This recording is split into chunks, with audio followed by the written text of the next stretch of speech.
马勇见过甘草，觉得他不会做这样的事。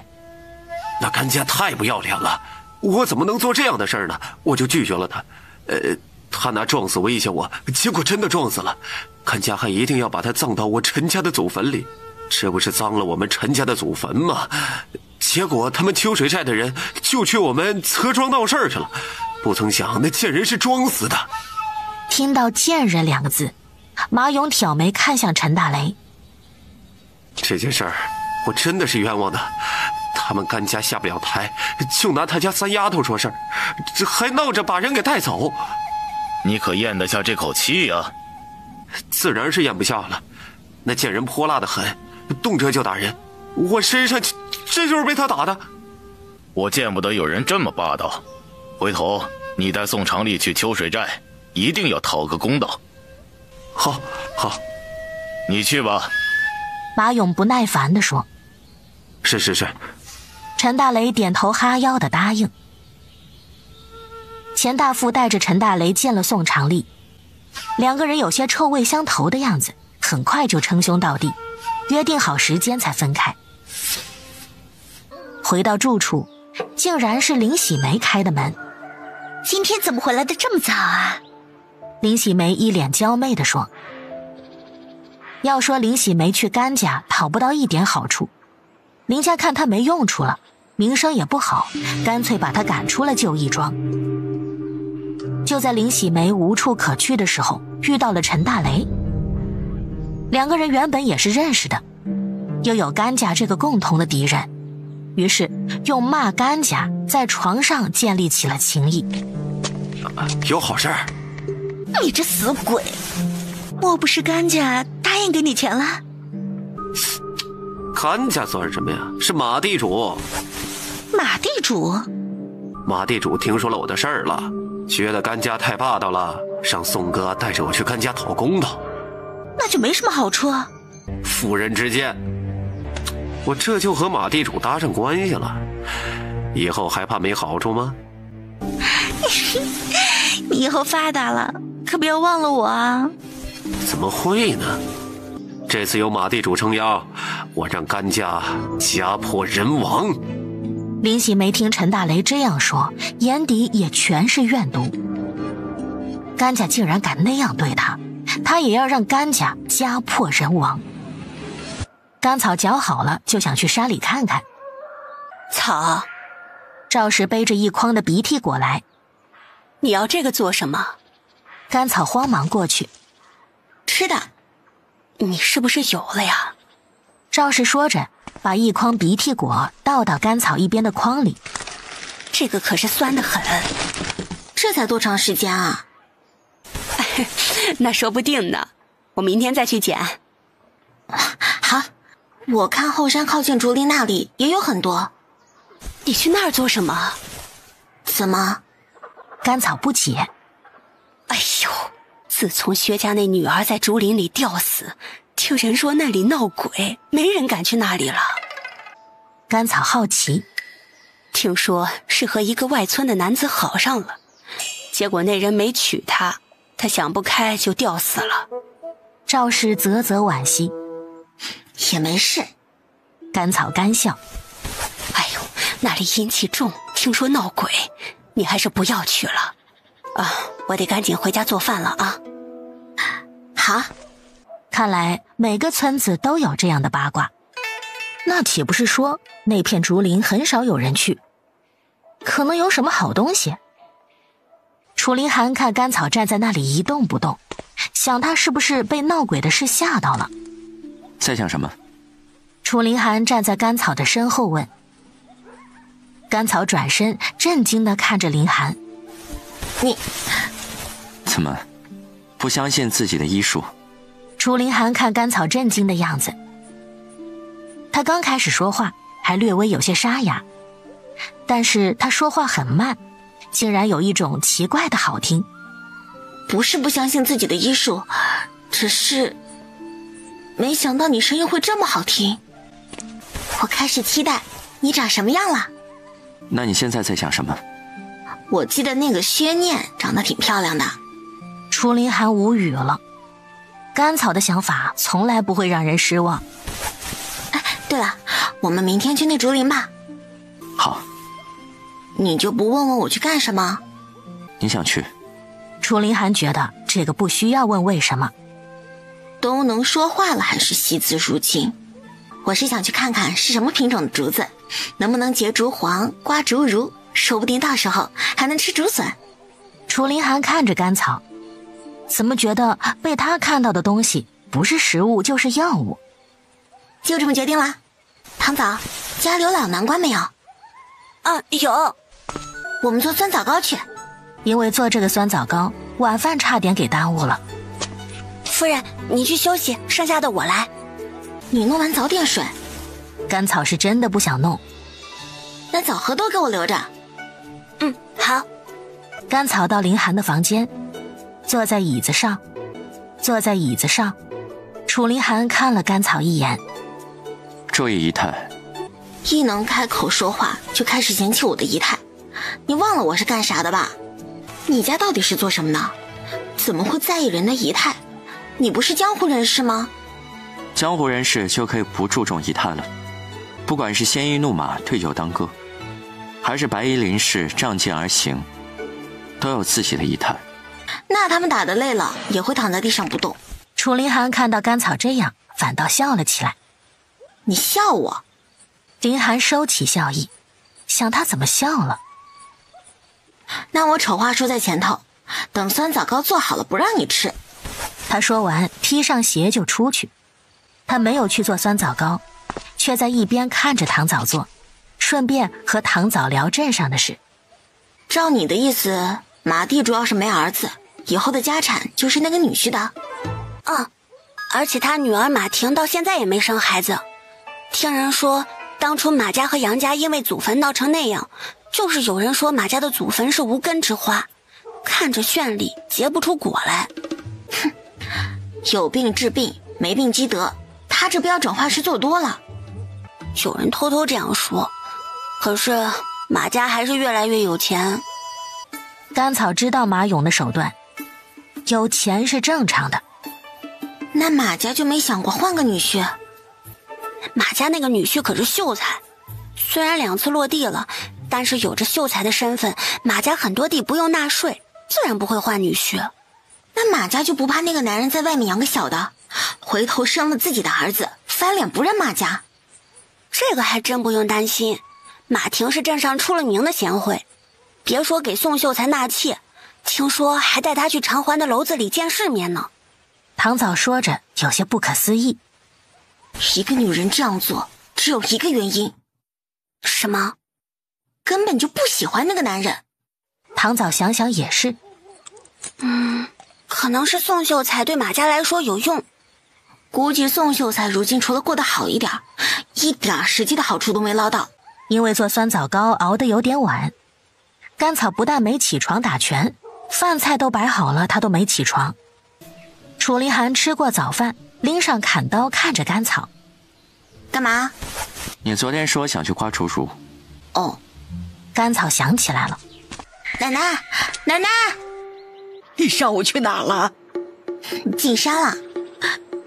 甘草怎么看他奶奶比他还紧张？上午那陈大雷带着一群混混去你家找事儿，还把唐枣给带走了。什么？咱们赶紧带人去把唐枣要回来。那个姑娘被一群混混带走，肯定要受折辱的。奶奶，唐枣是我家的人，我自己来想办法。我认识马仙，先去弄清楚是怎么回事。奶奶不要担心。甘草说着就走。柳氏追到门口，也觉得他找一些人估计帮不了什么忙，可能还会给那些人惹麻烦。楚凌寒先到家，知道家里发生的事情，一脸的阴沉。我们赶紧去镇上。甘草匆忙的回来。夫人，夫人，救救我女儿！我这把老骨头当牛做马报答夫人。你看家，我们这就去镇上。楚凌寒驾车带着甘草，两个人直接去五华镇，却没有去找陈大雷，而是去找马仙。甘婶姨。何氏看到甘草，笑得眉毛眼睛乱飞。甘神医吃饭了没？你男人在家吗？啊，在，神医快进来看看。何氏带着甘草就进门。神医，我觉得我好了，不用吃猪肝了。我的丫鬟唐枣被陈大雷带走了，我不知道带到哪儿了，你现在立马给我找到。好。神医，他这身体……何氏担心，生龙活虎的，一点问题都没有。那就好，还不快去给神医找？好。神医啊，你不要担心，只要是在五华镇，他就肯定给你找到。何氏拍着胸脯保证，陈大雷压根就没想绑唐枣，他根本就不认识唐枣。可是宋长丽认识，他还觉得绑了唐枣，马地主肯定会开心。宋哥，这丫头是甘草的人，回头甘草问我们要人，我们怎么办呢？陈大雷也不敢忤逆宋长丽，就当和他换了。你不是说甘草之前勾引你吗？是你的人，大不了你现在不要他了，改要唐枣了。陈大雷心里七上八下的，他不在意甘家人，可是别人他心里就会犯嘀咕。瞧你那没出息的样，怪不得就是一个卑躬屈膝的伙计。要不怎么让宋哥多提些呢？等天黑的啊，我们把这丫头往马地主那里一送，以后我们在五华镇也是一号人物了。陈大雷只好陪笑。甘草怎么觉得何氏的嘴就是一个永动机？从他来马家到现在，何氏的嘴都没停过。给他说自己的事，就差说自己5岁时尿床，床单是什么颜色了。咱们女子不容易，没有孩子更不容易。如果甘神医能让我怀上孩子，我给甘神医立个牌位，1天3顿的供着。今天要是能找到唐枣，把唐枣救出来，对你们来说是功德一件，说不定就能怀上孩子。真的吗？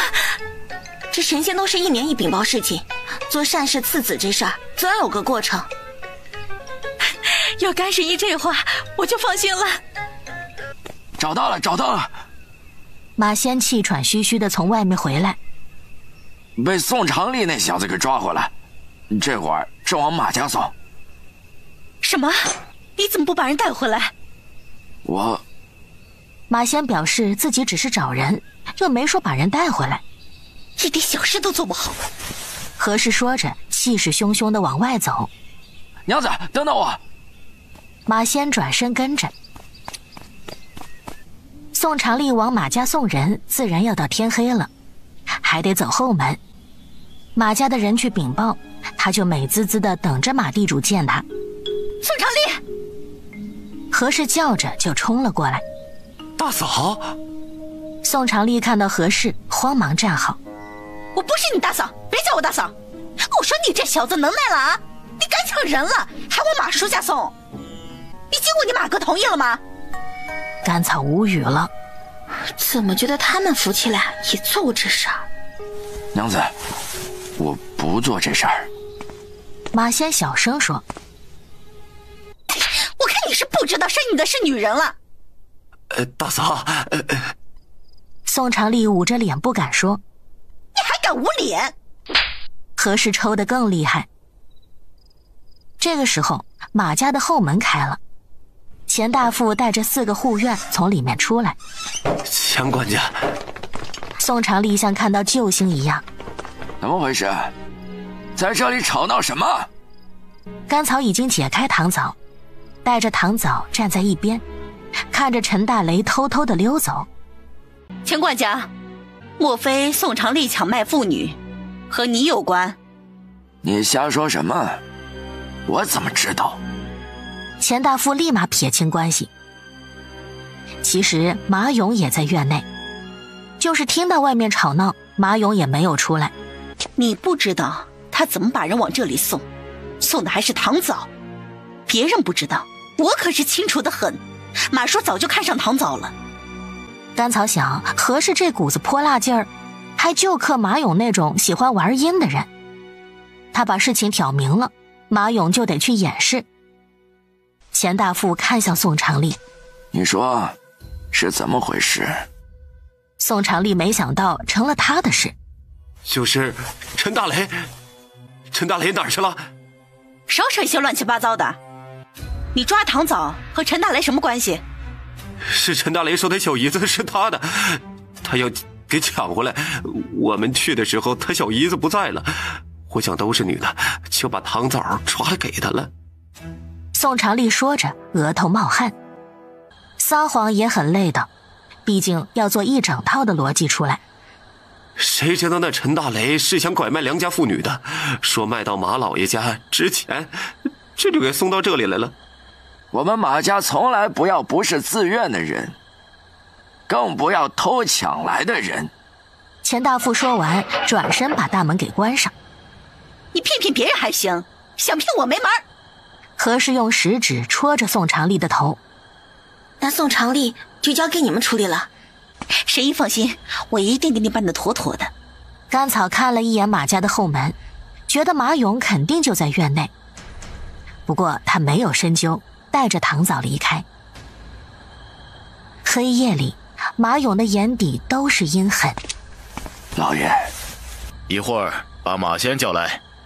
马勇吩咐完，转身就走。老实交代，到底怎么回事？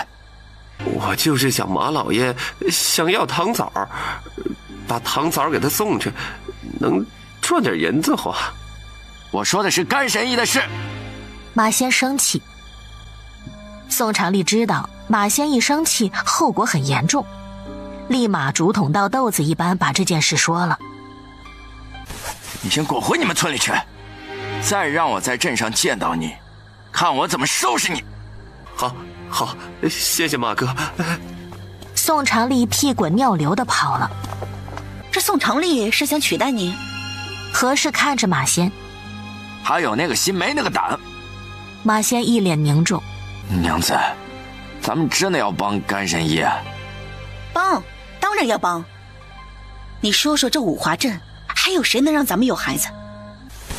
你也知道马叔那个人不达目的誓不罢休，如今干神医这样，估计不会善了。何氏点头，这事的确有些难办。这个时候，钱大富从外面进来。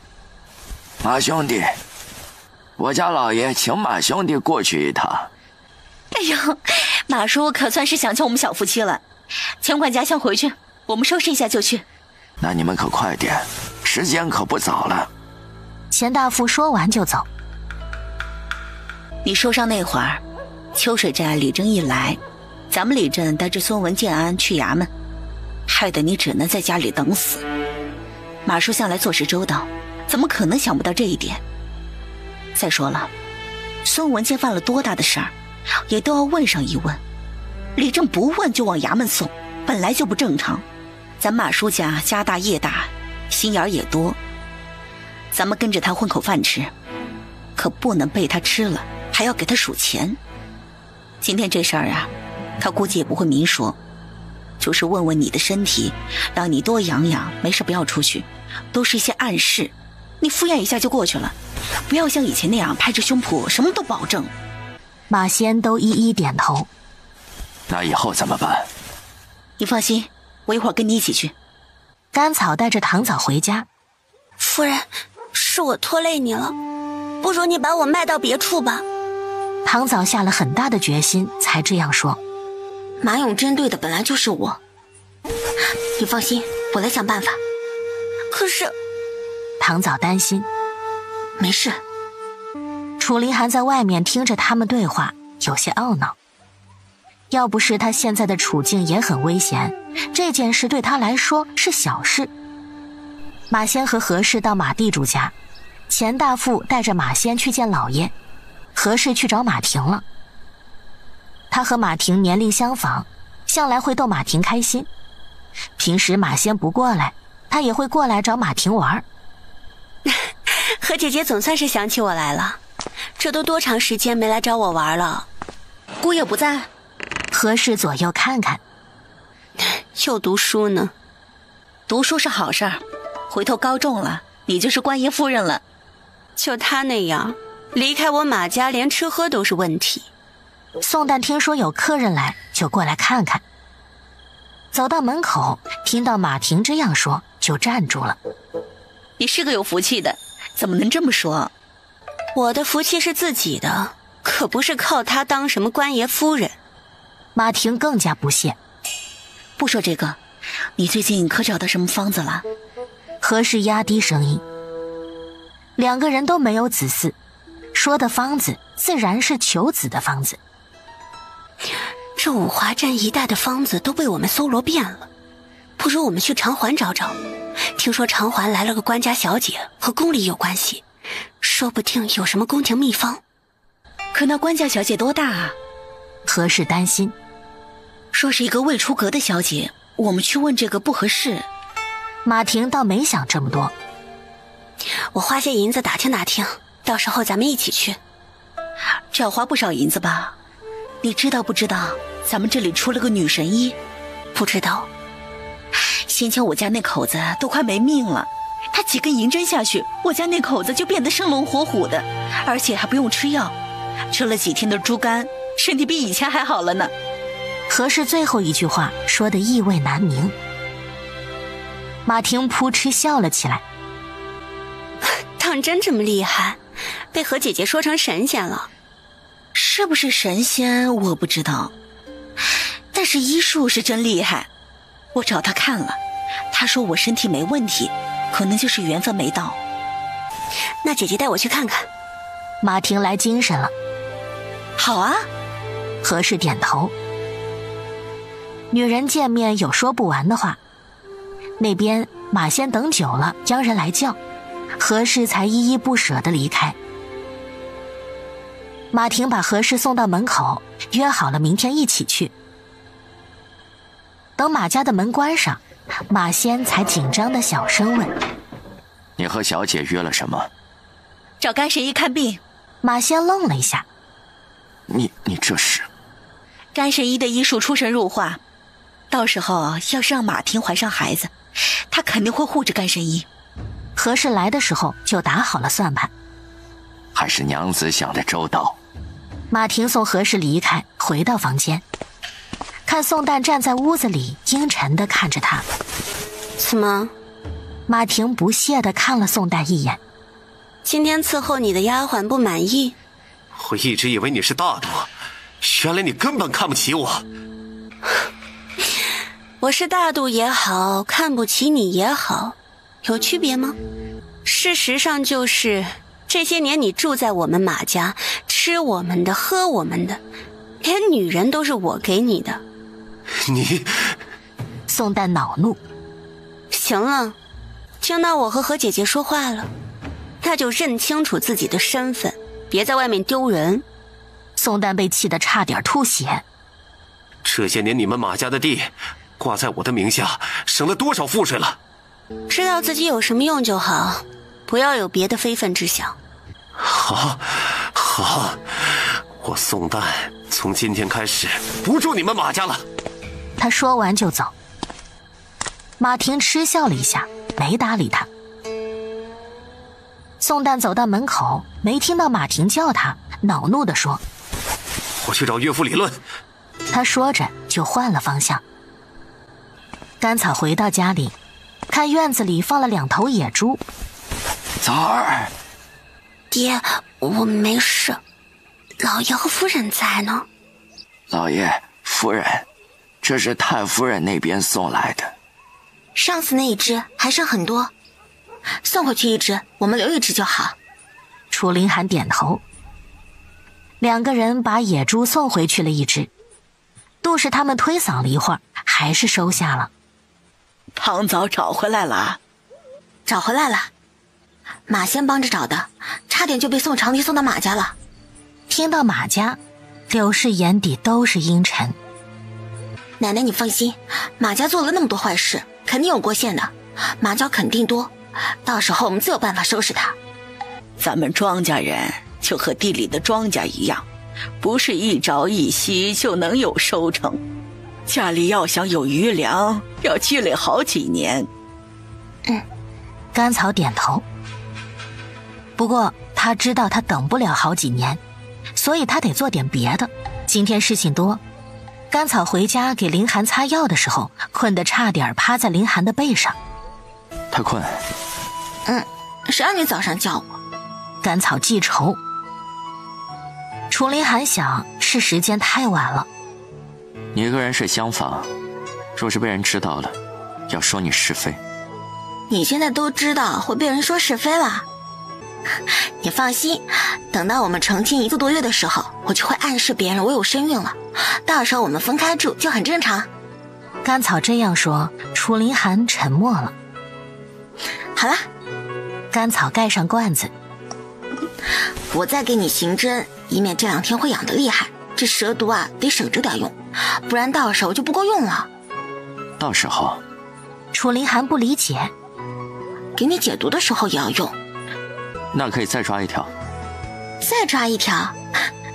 你以为这黑眉井蝮蛇是随便能抓到的？而且天冷了，这些东西都冬眠了。楚林寒想想也是。甘草早上睁眼，天已经大亮。刚洗漱完，外面就传来一阵欢喜的对话。哎呦，我还以为村里都不怎么样，甘神医这房子真是气派。草堂，字也写得好。甘草怎么听着像何氏的声音？探头一看，还真是何氏。甘神医，甘神医之前救了我家男人，一直还没有来谢。何姐姐，哎，何氏应得开心。今天给你带来一位贵人，这位可是咱们镇上马老爷的独女。马婷也打量着甘草，看到年纪轻轻又生得柔弱，怎么看都不像一个神医。马小姐，如今我家做宋家妇，叫我宋夫人即可。不知道有贵客登门，我都没有怎么收拾。收拾什么？我们来找你是有求于你。何氏说着，贴到甘草一边，说明了来意。那这边请。哦，你这还专门有个放药草的院子，你丈夫对你真好。甘草笑了一下，这一点倒是事事顺着我。我听严大梅说，他也是世家公子，不打算带你回家看看。以他的身份，家里人自然不愿意让他娶我这么一个乡野女子，只能等有了孩子，那边看在我们有孩子份上，让他带我回去。他胡编的，就是告诉马婷，他夫家也是有权有势的人家，他对你也是真爱。我这里还没有彻底收拾好，让你们见笑了。看病又不是别的，没事。马婷没说话，一直观察甘草，看她落落大方，心想不是一般的女子。关于马婷不能生孩子这一点，甘草也没多想，毕竟生孩子这事真没什么定数。但是给她把脉之后，她的表情就变了。你这2年月事很少，而且异常的疼。甘草看着马婷，马婷点头，瞬间觉得这个甘草医术不错。你躺下。甘草示意马婷躺在一边的床板上，马婷过去躺下，甘草开始按马婷的腹部。马婷疼得吸了一口冷气。哎呦，神医轻点儿。何氏紧张地说。甘草又换了一个地方按。疼你就说。马婷点头。等甘草检查完，马婷已经疼得冷汗淋漓。神医，我这是怎么了？何姐姐，你先出去一下。何氏点头出去，知道甘草要问一些别人不能知道的事。我到底怎么了？你是不是不想要孩子？我若是不想要孩子，怎么会到处看大夫？那就是有人偷偷给你吃了避子汤。甘草狐疑地看着马婷。不可能。马婷否认。这避子汤伤身，你吃的时间长了，很有可能以后都不会有孩子了。大夫，你帮帮我，我一定要生个孩子，我一定要生个孩子。虽然她嫁给了宋旦，可是她心里很清楚，如果她爹没有孩子，那马家的产业就是她的。而且一旦她生了男孩，她爹很有可能会把孩子过继到马家。不是我不帮你，只是你得知道避子汤是怎么喝的，不然我就是给你开药也无济于事。马婷茫然了，怎么会有人给他喝避子汤？多谢神医，可有什么办法知道哪个是避子汤？若是偷偷下的，肯定不会让你察觉。食物的话，放在味道比较重的东西里面。对了，你平时有没有吃什么药？避子汤也是药，有药味很容易被人察觉。因为想要孩子，经常喝各种偏方。这个就简单了，若是那偏方被人动了手脚，别说普通人了，就是有些大夫都看不出来。其实有个比较简单的法子。马婷一脸希冀地看着甘草，给你下避子汤的人肯定会一直让你吃，你把所有的药都停了，说是谁反复提议让你吃什么，你就要谨慎一点。那这件事不要告诉何姐姐，你放心吧。甘草把何氏支出去了，何氏也不问他们说了什么。只是刚好到午饭的时间，他们到前院的时候，楚林寒也在前院。楚林寒看到他们，直接起身回房间。他这是……马婷觉得尴尬。他们夫妻就是这样，他们一起去我家那么多次，我都没听他说过一句话。神医说他的皮肤生痂了，就一直戴着围帽。马婷恍然，还以为是这家主人不待见他们。既然这样，我们也不好久留。多谢神医，我们就先回去了。甘草也不挽留。若是有什么异常，你可以再来找我。马婷点头，又看一眼在厨房里的糖枣。糖枣的事我会和我爹说的。他今天进门看到糖枣的时候，就明白何氏为何一定要带他来林家了。糖枣的事是我的事，你来看病就只是我的病人。多谢，不必客气。怪不得先前严三尺对何氏的评价挺高，这个看似风风火火的女人也是一个妙人。送走何氏他们，甘草回头就看到糖枣站在门口。遇到认识的人为何不打个招呼？马地主如今想要个儿子，他女儿是知道的。甘草怎么觉得马家的情况还挺复杂？不用想他们家那么多事，若是感动你，要先问问我。糖枣感激的点头。眼看要吃午饭，甘草也不去吃东西了，直接去找林寒。我是没想到何氏竟然想帮着解决糖枣的事。他把马地主的女儿带来了，马地主的女儿也承诺过会问糖枣的事。我也忽悠他们说你是大家弟子，因为我才在这里。想那马地主多少会有些忌惮。楚林寒看了甘草一眼，若他们知道自己的身份，何止是忌惮那么简单？也不知道事情是变得简单了还是复杂了。没事。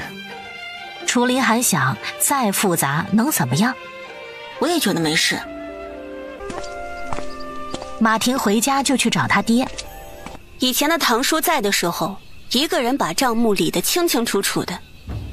现在他不在，找3个人都弄得乱七八糟的。上午去哪儿了？回来就找账房的麻烦。何姐姐不是怕得罪我们家吗？上午带我出去玩了。不就一个糖枣，爹还一定要收了他？谁说我一定要收了他？我也想有个弟弟，可是这天不随人愿，这么多女人没一个能生的，这到底是怎么回事？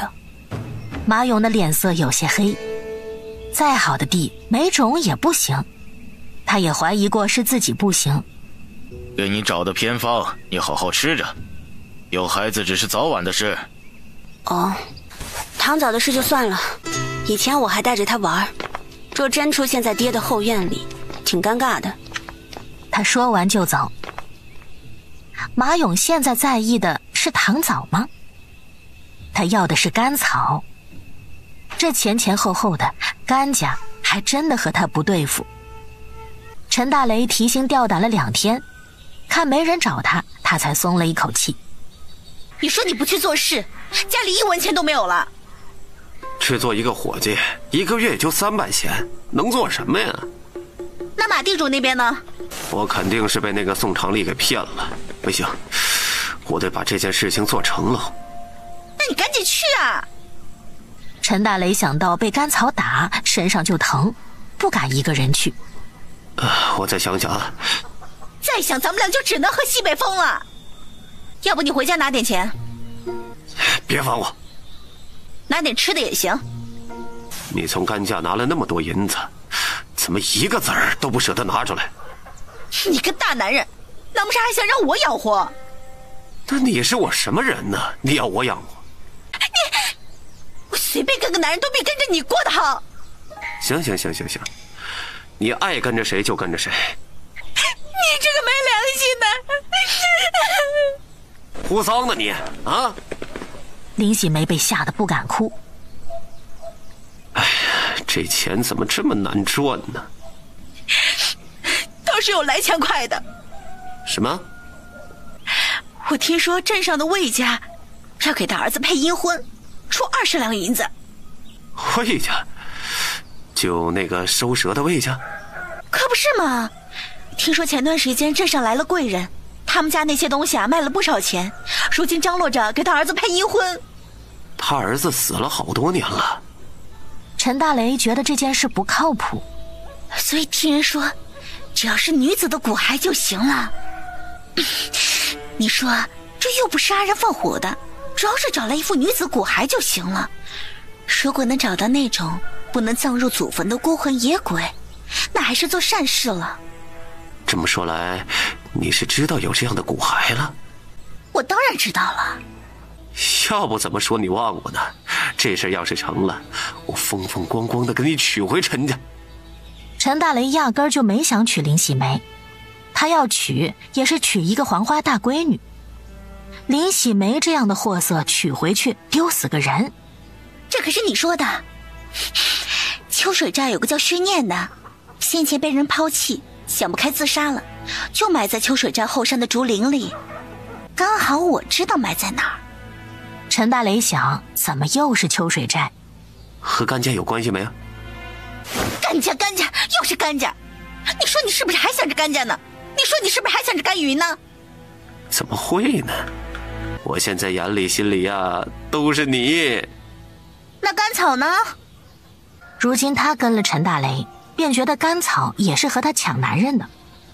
林喜梅看陈大雷不说话，当即生气。你是不是还想着那个小贱蹄子呢？谁想他了？我就是憋屈的慌，明明是他勾搭的我，如今所有人都觉得我对不起他一样。那丫头心比天高，先前也就多看苏家那秀才2眼，谁知道去你家闹腾一次之后变得乖巧了。我条件不好吗？不是说你条件不好，就是觉得有些奇怪。林喜梅越想越觉得奇怪。甘草以前也不会医术，更不喜欢曹氏，现在想想就像突然之间变了一个人一样。不说这些没用的，你怎么跟魏家联系？我肯定有我的办法，只要确定了，咱们就去挖。甘草想，马婷应该是有点办法，马地主竟然真消停了。这天给林寒擦药，擦着身上的痂吊着，看得甘草忍不住想笑。你走，我自己擦。我觉得你就像一条蛇在脱皮。甘草说着又笑了起来。不过你放心，你这皮粉嫩粉嫩的，你这几天不要洗脸。甘草提示。两个人正说着，外面严三尺进来。唐嫂在外面禀报：严姐姐。甘草从屋里出来。你捎信让我来是有什么事儿？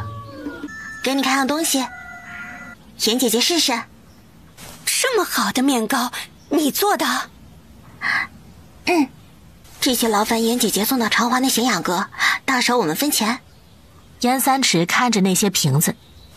这些是多少？50瓶，1两1瓶就是50两。哎呦，这东西这么值钱，我可不敢用了。严姐姐随便用，以后严姐姐的面糕我包了。只是这去偿还还得找一个人。谁？马仙。其实去长环道上那些劫匪多多少少都有联系，而和五华镇联系的就是马仙。那这钱分他一成就是。我们也就是送个货，怎么总让你让利？再说是我请的他，就从我那里给他分一成。那怎么行？甘草摇头。怎么不行？你这生意真做大了，我和他就是跟着你捡钱。托你吉言。严姐姐去送货的时候，把杨大哥送过来，我给杨大哥治腿，刚好在我家里出什么事好照看。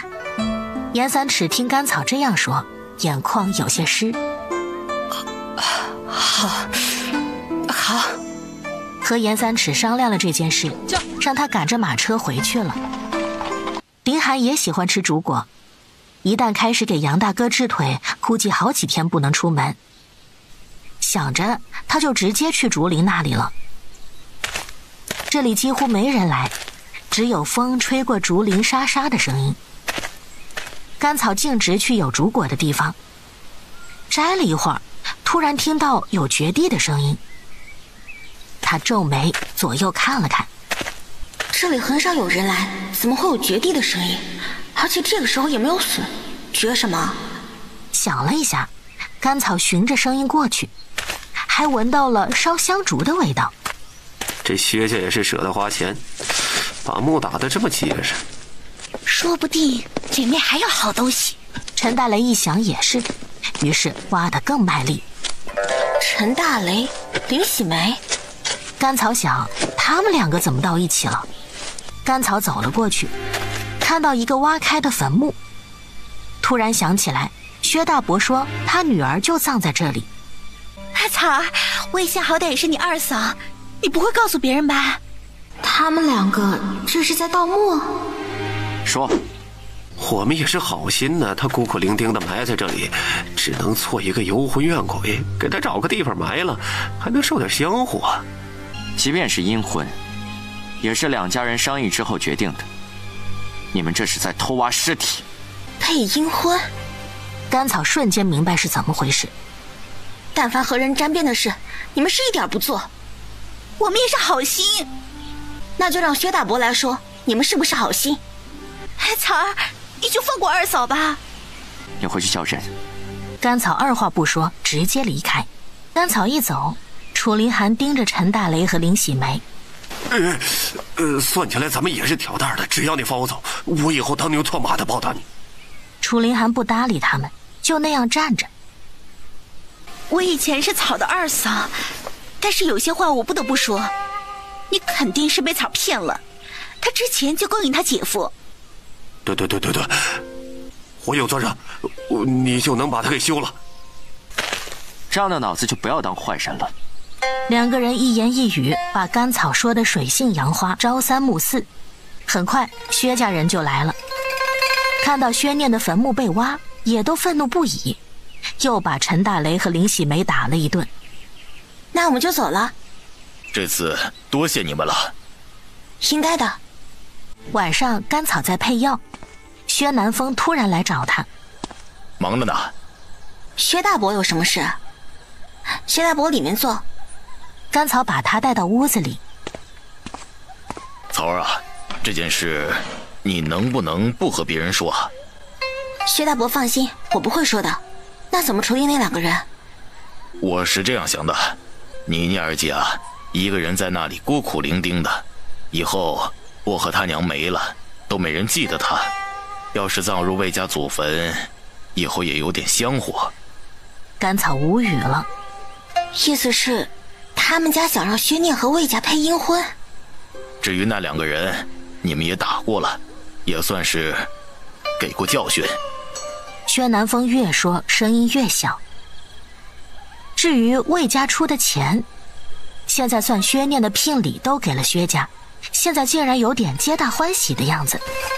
就是你今天看到的，以后千万不要给别人说。我知道了。甘草也不好说什么。那大伯就是谢谢你了，以后你有什么事尽管找大伯。那时候不早了，大伯就回去吧。哎。送走薛南风，甘草没有回院子里，而是坐在门口的椅子上，看月亮倒影在水塘里无比的清冷。楚凌寒出来，不开心啊？谁遇到这样的事儿能开心？我看到酿娘那么伤心的时候，还想总算有不重男轻女的父母，现在竟然这样。他们也是为了女儿着想。楚凌寒倒是能理解。举头三尺有神明，不为人知，为己知。甘草看着月亮，你说他们会不会做噩梦？那你想怎么样？让念儿姐有身孕的那个男人，就可以当做什么都没有发生过，过自己锦衣玉食的日子。你若是这样做了，会毁了整个薛家。你不要想那么多。回去睡觉。甘草起身就走。虽然不是自己的事，心中依然会有不平，这便是生而为人的天性吧。转眼6天过去，严三尺他们从长环回来，这是50两银子。马仙也激动地坐在一边，他怎么觉得这钱更好赚？吃过晚饭，甘草开始盘算自己手上的钱能用多长时间。早知道这样，我这次就应该送100瓶过去。他正这样说，外面响起了急促的敲门声。外面唐早已经去开门。太夫人。草儿呢？奶奶。薛家的事儿你知道吧？什么事？就是他家女儿和镇上魏家配阴婚的事儿，人家都找到咱们家了，说你知道。我知道什么？甘草更加不解。薛家女儿是不是有身孕才死的？那和我有什么关系啊？薛家说是你把这件事儿告诉魏家的。我都不知道魏家的门朝哪边开。甘草被这口大锅砸得脑瓜子嗡嗡的。那你知不知道薛念死的时候有身孕？甘草觉得这事应该是被魏家知道了。我也是那天看到了骸骨才知道的。这么大的事儿，你怎么不回去跟我商量商量？我答应薛大伯不说这件事。你答应人家了，人家现在找到咱家说是你说的，咱去把话说清楚。咱们没做过的事儿，不能背了。楚凌寒看着柳氏拉甘草出去，也起身跟了过去。那现在是啥情况？现在魏家要把薛念的尸骨从魏家的祖坟里扔出来，这事儿压根就不能开始。他们到甘家的时候，魏家人都在甘家。都是因为你。薛南风，管好你家婆娘。甘草，你明明答应我不说这件事，为何要告诉魏家？我没有告诉魏家。我若是想告诉魏家，你们觉得这件事能成吗？对我来说有什么好处？你就是见不得魏家给我们20两没你的份儿。既然你们这样认为，为什么不找魏家问到底，到底是怎么回事？来我们家干嘛？连女儿的尸骨都要卖，就不要在这里哭天喊地的假慈悲。你们听清楚了啊！我说你什么都没说。他说没说就没说了，那魏家是怎么知道的？当时甘草看向薛南风，是陈大雷和林喜梅挖的墓。魏家要配阴婚的事，应该也是他们告诉你的。你倒先怀疑到我头上，是觉得我好欺负吗？什么？柳氏还不知道这里面有陈大雷和林喜梅的事。既然闹到我家了，我就把事情说清楚。薛南风，我说你怎么来找我家甘草的麻烦？你办的是人事儿吗？从你隐瞒陈大雷和林喜梅开始，你就枉为人，现在还有脸来我家闹？你声音再大点，让村里的人都听听。你们简直不给人活路呀！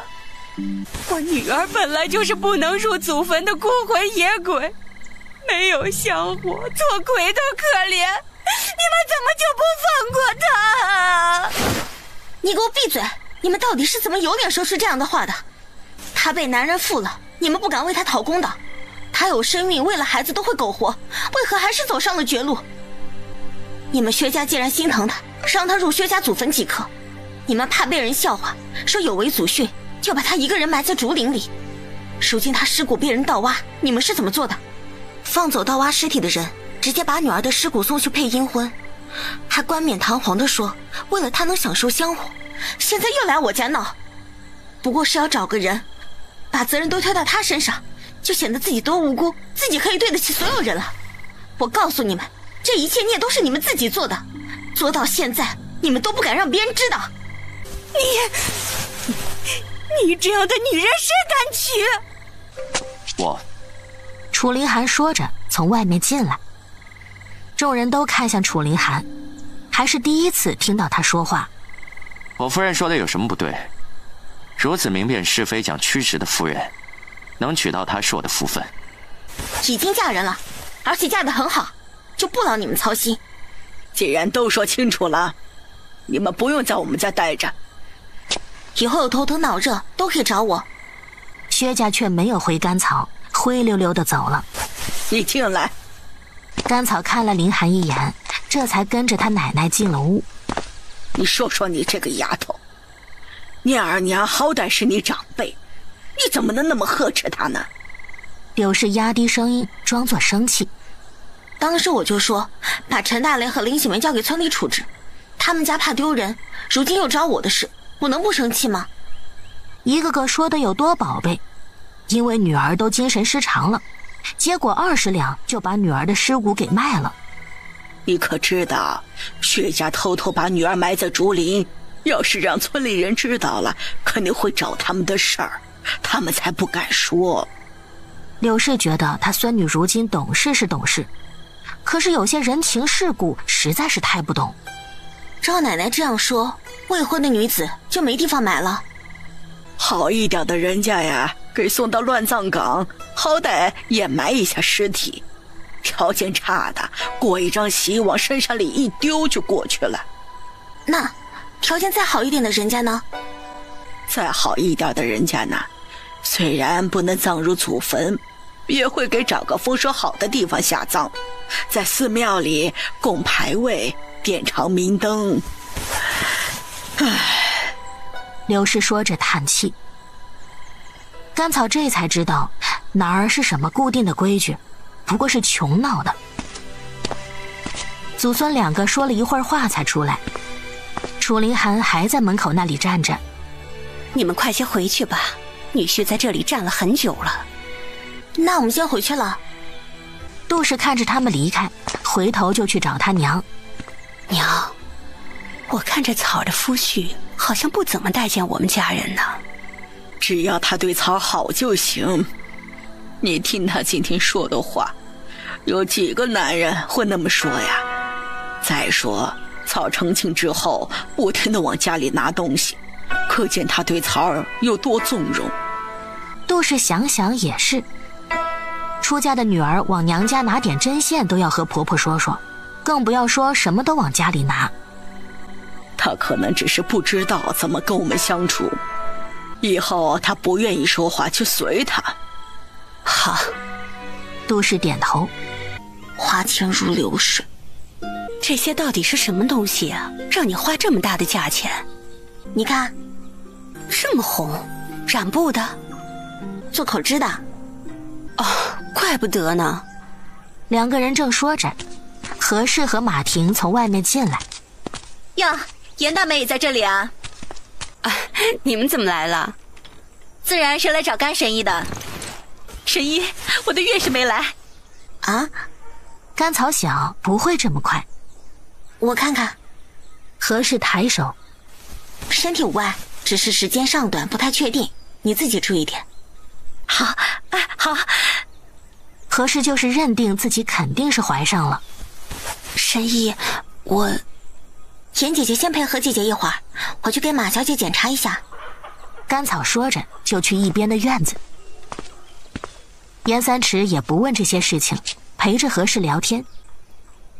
神医，你看看这个东西。甘草拔开另外一个瓶子，加了玫瑰露。有什么问题啊？玫瑰露可以养颜，但是也会活血，孕妇不能用。如果你一直用这个东西，即便是有身孕也会流掉。马婷直直地坐在一边的竹凳，一脸难以置信。这两样东西，一样是他爹提醒他一定要吃，一样是宋旦提醒他一定要吃。这两个人，甘草看马婷的样子，觉得这2样东西应该是对他很重要的人给他的。你现在的身体，只要把这2样东西给停了，养个2-3年，还是会有孩子的。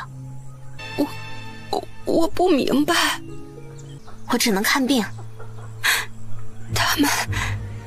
他们一个是我父亲，一个是我丈夫，为什么？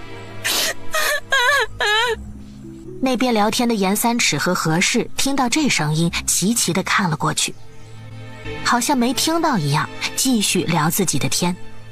要是杨大哥真能站起来，以后就是甘神医的活招牌。我觉得京城的大夫都不如甘草妹子的医术好。马氏哭够了，才慢慢的平复下来。我要是坚决不吃这些东西，他们会不会用别的东西？那你有没有想过，即便你有身孕，他们不想要这个孩子，依然会有各种办法不留这个孩子。我要和宋大和离。你想好之后的生活了吗？身体方面以后有什么问题都可以来找我。马婷点头。2个人到前面的时候，严三尺和何氏头抵着头，说的那叫一个起劲儿。2位姐姐在聊什么呢？聊得这么开心。我们在聊魏家的事儿呢。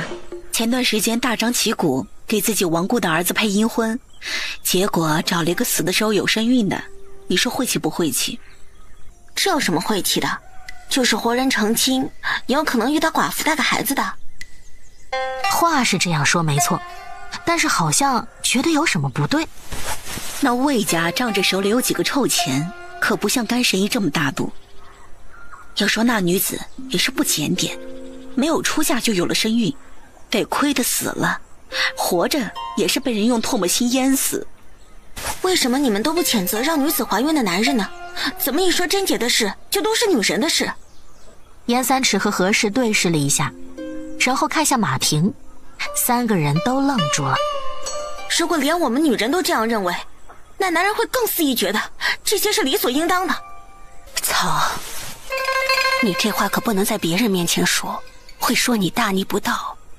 你们聊。 3个人都有些尴尬，怎么感觉是他们错了一样？那我们先回去吧。啊，行。我再坐会儿。严三尺把他们送到门口。甘草去烘干胭脂虫，这些胭脂虫要慢慢处理，他也要着手准备别的东西。还生气呢？没有。还说没有？夫子天出头，家里要是没个男人，立马就被吃绝户。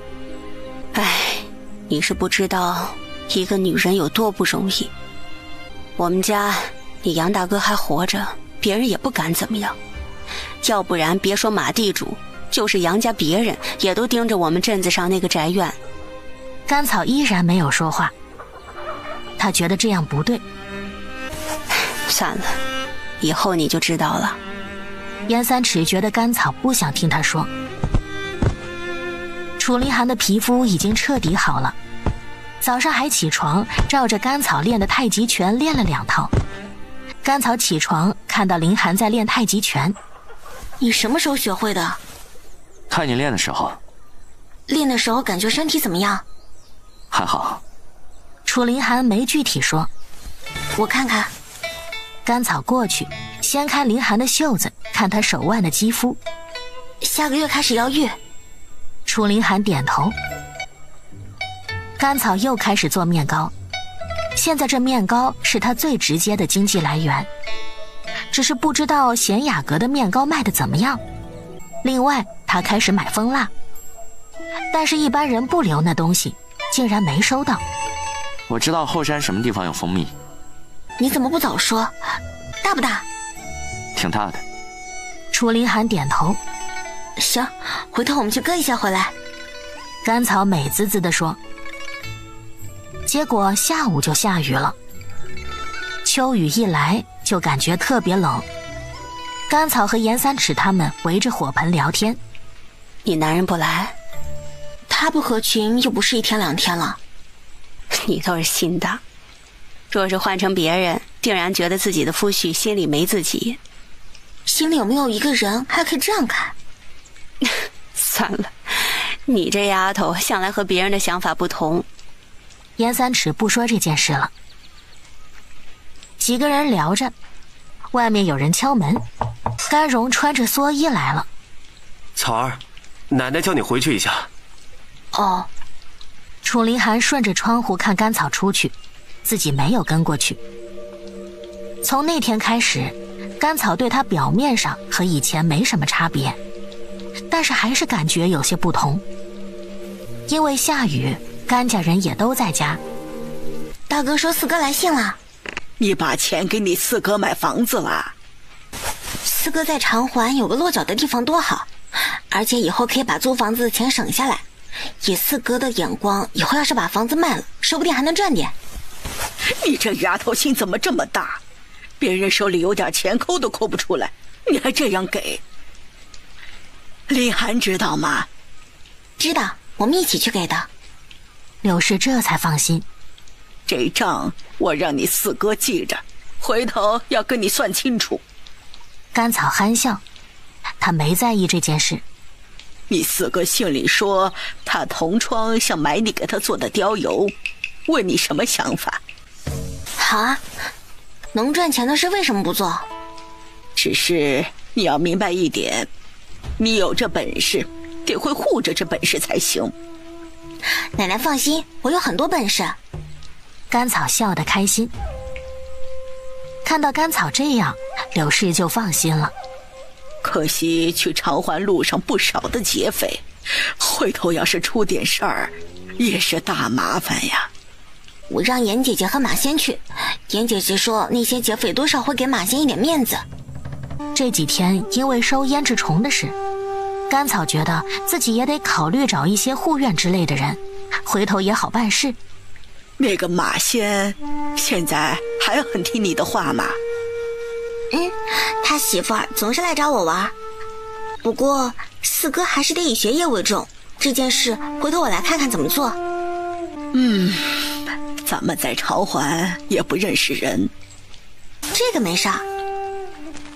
和他奶奶聊到吃饭的时候，甘草才回家。下午，甘草和严三尺说貂油的事情。这是好事啊。严三尺当然支持。你会这么多东西，只待在这个小地方实在可惜了。自己喜欢待在一个地方，有什么好可惜的？这样的话就要麻烦严姐姐再跑一趟了。没问题。严三尺一口答应。那面糕也做一些，要是贤雅阁要，我们就直接卖给贤雅阁；要是他不要，我就当街摆摊给卖了。这么好的东西肯定不愁卖。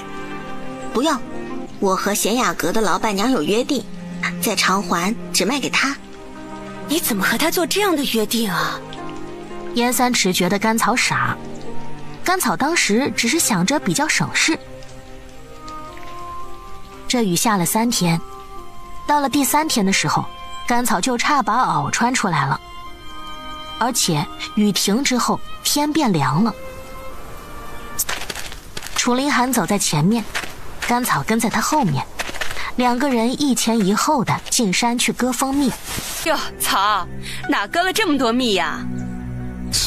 又不吃你的，看把你吓得话都不敢说了。那人给他一个白眼。甘草根本不在意，和凌寒一起快速回家。只是他刚回家，他背了2背篓蜂蜜的事就传遍了村子。草儿，哎呀，听说你们进山割了很多蜜。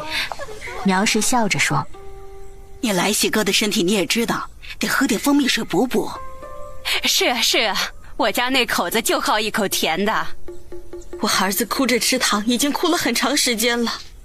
一群妇人一人一嘴像嘎嘎叫的鸭子，停不下来。甘草看向一边，背篓已经不在了，估计是被糖枣给收起来了。你们这是什么意思？他这一说话，众人齐齐地看向严三尺。怎么，都是一家老小的，问人家小夫妻要蜂蜜，还要脸吗？这要是让别的村知道秋水寨的婆婆都这样，谁还敢把女儿嫁进来？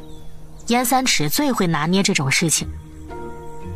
我们也不是向他要蜂蜜，就是问我在哪儿割的，我们也去多少割点儿。哼，你咋不告诉别人你家钱放什么地方呢？野外的无主之物本来就是谁发现了就是谁的。话是这么说没错，谁在野外发现一点好东西都是藏着掖着，想占为己有。话是这么说，可这都是一个村的，乡里乡亲的，他就好意思吃独食啊？你……严三尺生气，割蜂蜜的地方不是秘密。甘草打断了严三尺的话，就是很危险，我们也是急需蜂蜜，冒着生命危险去的，你们确定真的要去吗？众人立马开心了，看样子甘草要告诉他们。你说说，去不去我们自己掂量。就在穿过小竹林，再翻一道沟后面的悬崖上。不过那里有毒虫猛兽，我们去的时候遇到了一只熊，我丈夫受伤了。甘草清冷地说。众人吸了一口气，相互看了看。那个地方已经到黑龙山深处了，黑龙山深处连猎人都不会去。地方我说了，我也给你们说了很危险，如果你们执意要去，那就是你们的事，我还很忙，就不留你们了。甘草让他们走。我严三尺活这么大，还没见过这么欺负人的村子。那些妇人却不在意严三尺说什么，心里都有自己的盘算。这都是一群什么人呢？用得到你的时候舔着脸来求你，好像你不帮他们就是罪大恶极似的。不过是些普通人，在这泥潭里打滚，谁都不能干净。严三尺听到甘草这样说，认真地看着他。莫非我脸上有东西？你肯定不是普通人。不管是什么人，好好活着才是最重要的。夫人，蜂蜜在这里，先收起来。甘草现在没心思处理这个。刘大娘，刘大娘，怎么啦？我听人说甘草割了很多蜂蜜回来，苗婶带着一群人去讨要呢。这是觉得我孙女好欺负。林家在秋水寨没人，我们甘家可不是好欺负的。他说着就走。赵氏没跟着柳氏过去，他不敢。刘婶儿，苗氏热络地和柳氏打招呼。你家甘草可真是个福星，咱们秋水寨多少年都没人割到蜂蜜了，他一次割了2筐。怎么，看着眼红？哎呦，这话就见外了。我们一个村的，那都想过得好一点儿。是啊，草儿已经跟我们说在哪儿割了，回头咱们一起去，有啥也不怕。你们是不是欺负我孙女了？哪能啊，是草自己告诉我们的，还说那里危险，让我们小心点儿。众人纷纷点头。柳氏自然不相信，他们这么多人去，不是威逼是什么？当即也不搭理他们，径直去找甘草。奶奶，你怎么来了？你今天去割蜂蜜了，还告诉村里人在哪割的？我本来想买点蜂蜡，结果没有买到。林寒说山里有蜂蜜，我们就去碰碰运气。碰碰运气？要是那么容易找到，早就被村里的人找完了。你们是不是进深山了？甘草也不否认。你要蜂蜡做什么？连命都不要了？也不是不要命了，去的时候以为很近，谁知道那么远。现在好了，整个秋水寨都知道你割了很多蜂蜜回来。要是他们去割蜂蜜出了什么事儿，回头又要赖到你身上。所以我就给他们说了哪里很危险，奶奶就放心吧，我不是好好的回来了。回头我取了蜂蜜，给奶奶送2罐。奶奶是缺你那一口吃的吗？你要是有个3长2短，让奶奶白发人送黑发人啊！我以后不去了，我真不去了。想要蜂蜡，我就去长环买。甘草再次保证。行，你找几个小罐子装一些蜂蜜给我，回头我去走动几家。要是他们还坚持去，这件事儿奶奶给你顶着。好。甘草点头，灌好了蜂蜜，柳氏背着走了。晚上，甘草用一个大锅煮药，煮的整个秋水寨都是药味。我要泡这个东西。这可不是你想不想的问题，这可以缓解你体内的毒性。今天进山的时候，我发现山谷里反倒比外面暖和一些。这几天胭脂虫收完，我打算让江良带着进山一趟，先找到有七叶虎角莲的地方。我也去。楚凌寒直接说：“你这身体还去？我这样也比很多人要厉害。”楚凌寒不想自己被看扁了。行，这2天看一下药浴的效果。外面，严三池已经扶着杨一丈下地走路了，看到甘草出来，就慢悠悠地走了过来。哎，我这腿好像真的好了。我给你接好，但是现在很脆弱，不要乱走动。第2天，秋水寨不少壮劳力一起去采蜂蜜，他们觉得甘草2口子都能采那么多，他们去，这么多人肯定能采得更多。夫人，你真的是什么都会。你说是想学就问。唐早点头。他们正在争蜂蜡，楚凌寒从屋子里出来。甘草说的没错，药浴之后，他的身体感觉好多了。你要是觉得累，就再休息一会儿。这几天没去13里坝取胭脂虫，我去给取回来。取胭脂虫不急，这么长时间了，胭脂虫也收的差不多了。回头我和你一块儿过去，还得让他们采一些药。甘草这样说了，楚凌寒就不说什么，又去后院了。草儿，草儿，快救救你苏叔！甘草想是哪个他苏叔，然后看到好几个人抬着人往这边来。汤枣，准备热水，干净的布巾。草儿，草儿，快来看看我儿子，快看看我男人，快看看海他爹。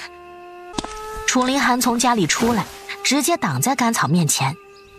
你们先把人放好，让我看看是怎么回事。这个时候，唐全拎着一把算盘出来。需要看病的，先来这边交一下诊金。甘草在心里默默给唐全竖了个大拇指。唐叔，真有你的。严三池也出来了。哎呦，这么多人啊！你们昨天逼着我家草说割蜂蜜的地方，我家草还说了提醒你们很危险，你们怎么还这么不小心呀？草儿，咱们都是一个村的。许氏慌忙说：“那你就忍心看病不给钱，把我这个大夫活活饿死？”草，能记账吗？这离得也不远，人在这里又不会丢了，你们赶紧回家取钱。你先给我男人看，我这就回家取钱。蒋氏说着转身就跑。你说这诊金要多少？许氏慌忙说：2两。什么？许氏不自觉地拔高了声音。付不起就赶紧送到镇上去，别耽误了病人。这个时候，苏木安和苏潇也跑来了。爹！你现在就想你爹死，你就晃。甘草凌厉地看着苏潇。你敢诅咒我爹？草儿，苏木安柔声问道。叫我林夫人。甘草没好气地说。甘大夫，我爹到底怎么样啊？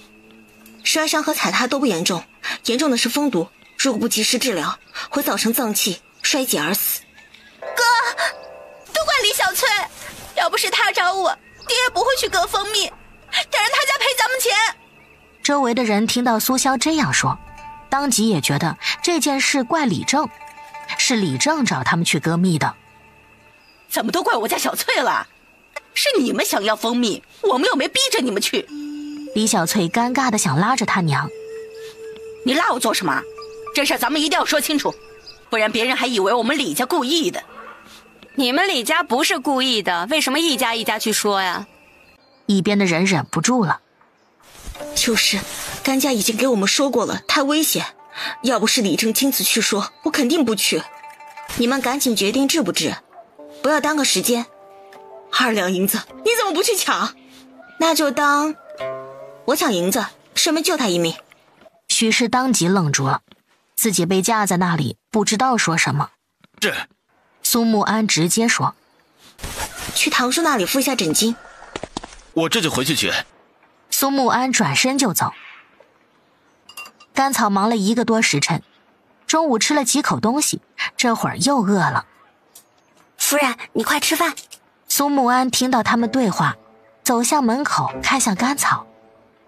因为担心他爹，他到现在也没有吃饭。把门关上。唐早过去把门关上。苏木安站在门口十分尴尬，只好折回去照顾他爹。楚凌寒看甘草那恶狠狠的样子，他对你来说和别人不同。我不想让他进来吃饭，看着闹心。你们男人是不是都非常奇怪？你说谁就是谁。就这个苏木安，以前一副天仙都入不了他眼的样子，你看他刚才那样，就差直接要饭吃了。你说这一点奇怪？楚凌寒想，只是苏木安虚伪。不是，就是你稀罕他的时候，他对你爱答不理，你不搭理他了，就成了他高攀不起的样子。楚凌寒怎么觉得甘草在内涵他？总结出来就一个字：贱。还是换个话题吧。甘草也没继续说下去的意思。柳氏听说村里人歌蜜受伤的事，他原本是要过去的，但是看到有人回家取钱，就知道他孙女没吃亏，就没过去。一直到吃过晚饭，他才去找甘草。奶奶，人都走了。苏叔刚走。奶奶放心，我今天看诊收钱了，收了苏家2两银子呢。2两银子把你开心成这样，你那可是救了他的命。我又不是孙文健那样的人。柳氏这才察觉到不对。你一直住厢房？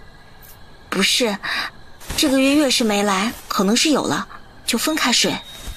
真的？哎呦，你是大夫，赶紧给自己看看。差不多是有了。那你可要好好养着啊，头3个月最紧要了，不要再进山了。你要想要啥呀，就回家说，我让你大哥二哥给你找。我都嫁人了，怎么什么事儿都让娘家做？你再嫁人了，那也是甘家的女儿。你是大夫，知道的比奶奶多，我也不说别的了，就是一定要注意自己的身体，怀孕可不是儿戏。好。甘草认真的点头。你这是头胎，紧要的很，到时候也不好生，你可别大意啊。我知道。祖孙2个聊了许久，柳氏才不舍得离开，送走了他奶奶。甘草抚了一下自己的小腹，这孩子总算是过了明路了。楚凌寒晚上泡了药浴，早上起得略微有点晚，2个人正准备出门，苏木安已经找上门了。何事？我是来找甘大夫的。找我夫人都这么理直气壮。楚凌寒站在门口，不让苏木安进去。我不想与你计较。那你最好言行合一。楚凌寒依然没有让开的意思。这个时候甘草过来。草儿，他慌忙叫道：叫我林夫人。哦，我爹的肿还没消退，你去看看吧。肿成那样没有消退是正常的，给他多喝点温水。白水喝的人难受。哎，先前你采的蜂蜜能否卖我一些？不能，那蜂蜜我有用，你若觉得喝水喝的难受，放些糖进去也是一样的。我们出去还有事。2个人驾车去了13里坝。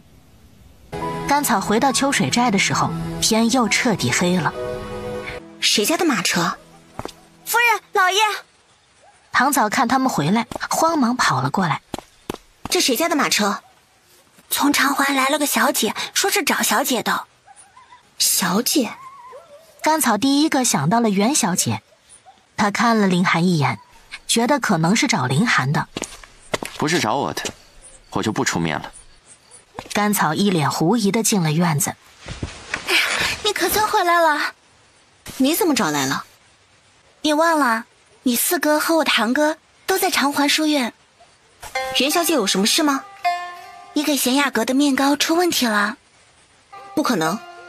甘草很确定。你看看。袁薇把瓶子拿出来给甘草。是不是你做的？瓶子不是，里面的面糕倒是我做的，但是……怎么？袁薇看甘草疑惑。甘草抠了一点擦手背上。白铅？你是说这里面有白铅？我做的面糕里没有白铅，但是这个面糕里有白铅。那就对了，我相信你做的东西肯定不会有问题。那这面糕在长环出问题了？这面糕在长环卖得很好，但是有几个女子烂脸，就去贤雅阁闹事。贤雅阁说这东西是你做的，还找我作证，我才知道这件事。这是假事。甘草一阵无奈。这面糕1两银子一瓶，用得起的都是长环有头有脸的人家。假是把这一切责任推到你身上了，我和知府说和你相熟，先来问问你是怎么回事。袁薇看着甘草，那太谢谢你了。严姐姐，把我们装面糕的瓶子拿过来一个。严三尺立马去拿了一个瓶子过来。这个，你们的瓶子这么大，这样一瓶面糕怕是要用半年，不好吗？甘草想，他这保质期挺长的。不是不好，就是太多了。有钱人家买的东西精细，你看贤雅阁的瓶子小巧又漂亮，让人觉得这东西很好。你再看看你的，我们这小地方买不到漂亮的瓶子。这个是你原本做的面糕？这是我原本做的。我能试一下吗？随便用，这里面没有什么容易过敏的东西，一般人都可以用。你是大夫，比我们懂这些。你吃饭了没？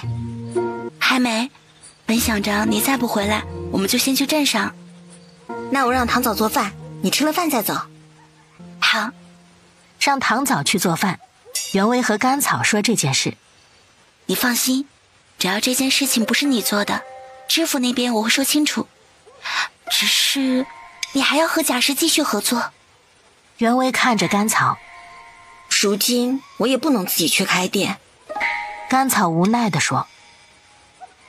袁小姐这样问，她就知道袁小姐有自己的打算，不然也不会大老远的跑来找她。不如和我合作怎么样？袁小姐又不了解我，怎么就找我合作？我了解你的医术，你们行医之人讲究医者父母心，所以你做出来的东西定然不会错。甘草觉得这个解释满分。那袁小姐打算怎么合作？我和你年龄差不多，你叫我袁薇就行。好名字，那我就叫你袁薇了。我是这样想的，你若是不愿意离开这里，就像和贤雅阁合作那样，你做东西定个价，我给买走。若是我的售价超过你定价的1倍，那我们再5-5分。这么有诚意。甘草觉得这个袁薇可能还有别的事找他。合作自然要有诚意了。我看你家的匾额是草堂，那我们以后的胭脂铺就叫草堂书色。罐子我买了送过来。你出了这么好的条件，我要是不和你合作，就显得有些不识抬举了。不如我们大干一场。好啊，那行，要不要列个文书？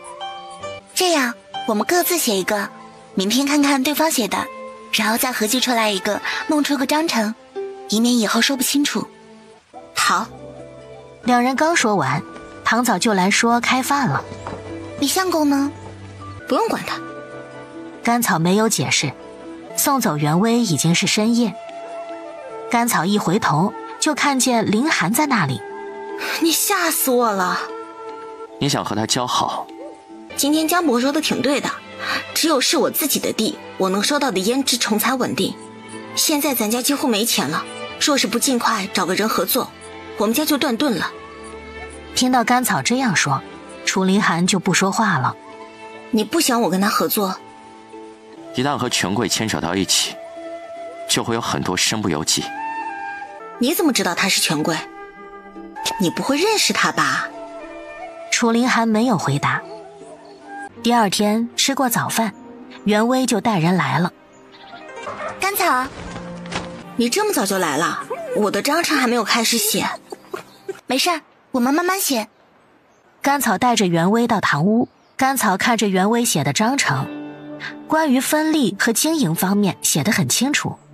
铺子和人你都出，还给我分5成，你会不会亏了？怎么亏？东西是你出的，成本呢也是你负责。那你就不怕我把价格定得很高？不怕，你个假释的价格都那么低。那是我不知道行情，现在知道行情了，肯定不会那样定价。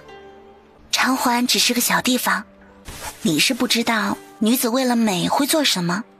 只要你的东西好，价格不是问题。再说我又不傻，你定价太高，我不买就是。也是。两个人商量了一个上午，把文书商量出来。就你给贤雅阁的面糕，我先500瓶，瓶子回头我给你送来，你给我装好，最好呢用蜡封一下。那你把蜡给我准备好。行。甘草送走袁薇，颠颠地跑到后院找林寒。走，买地去。袁小姐给你钱了500两。太大方了吧？你不是说她是权贵子女吗？可能她觉得这是小钱。楚林寒想想也是，他人都亲自来找甘草了，这500两的确不算什么。他就没提什么条件。我们两个不是合作吗？他要买500瓶面糕，先付的钱。走了，买地。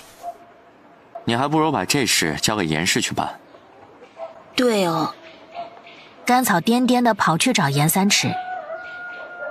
严三尺知道这件事始末，也是目瞪口呆。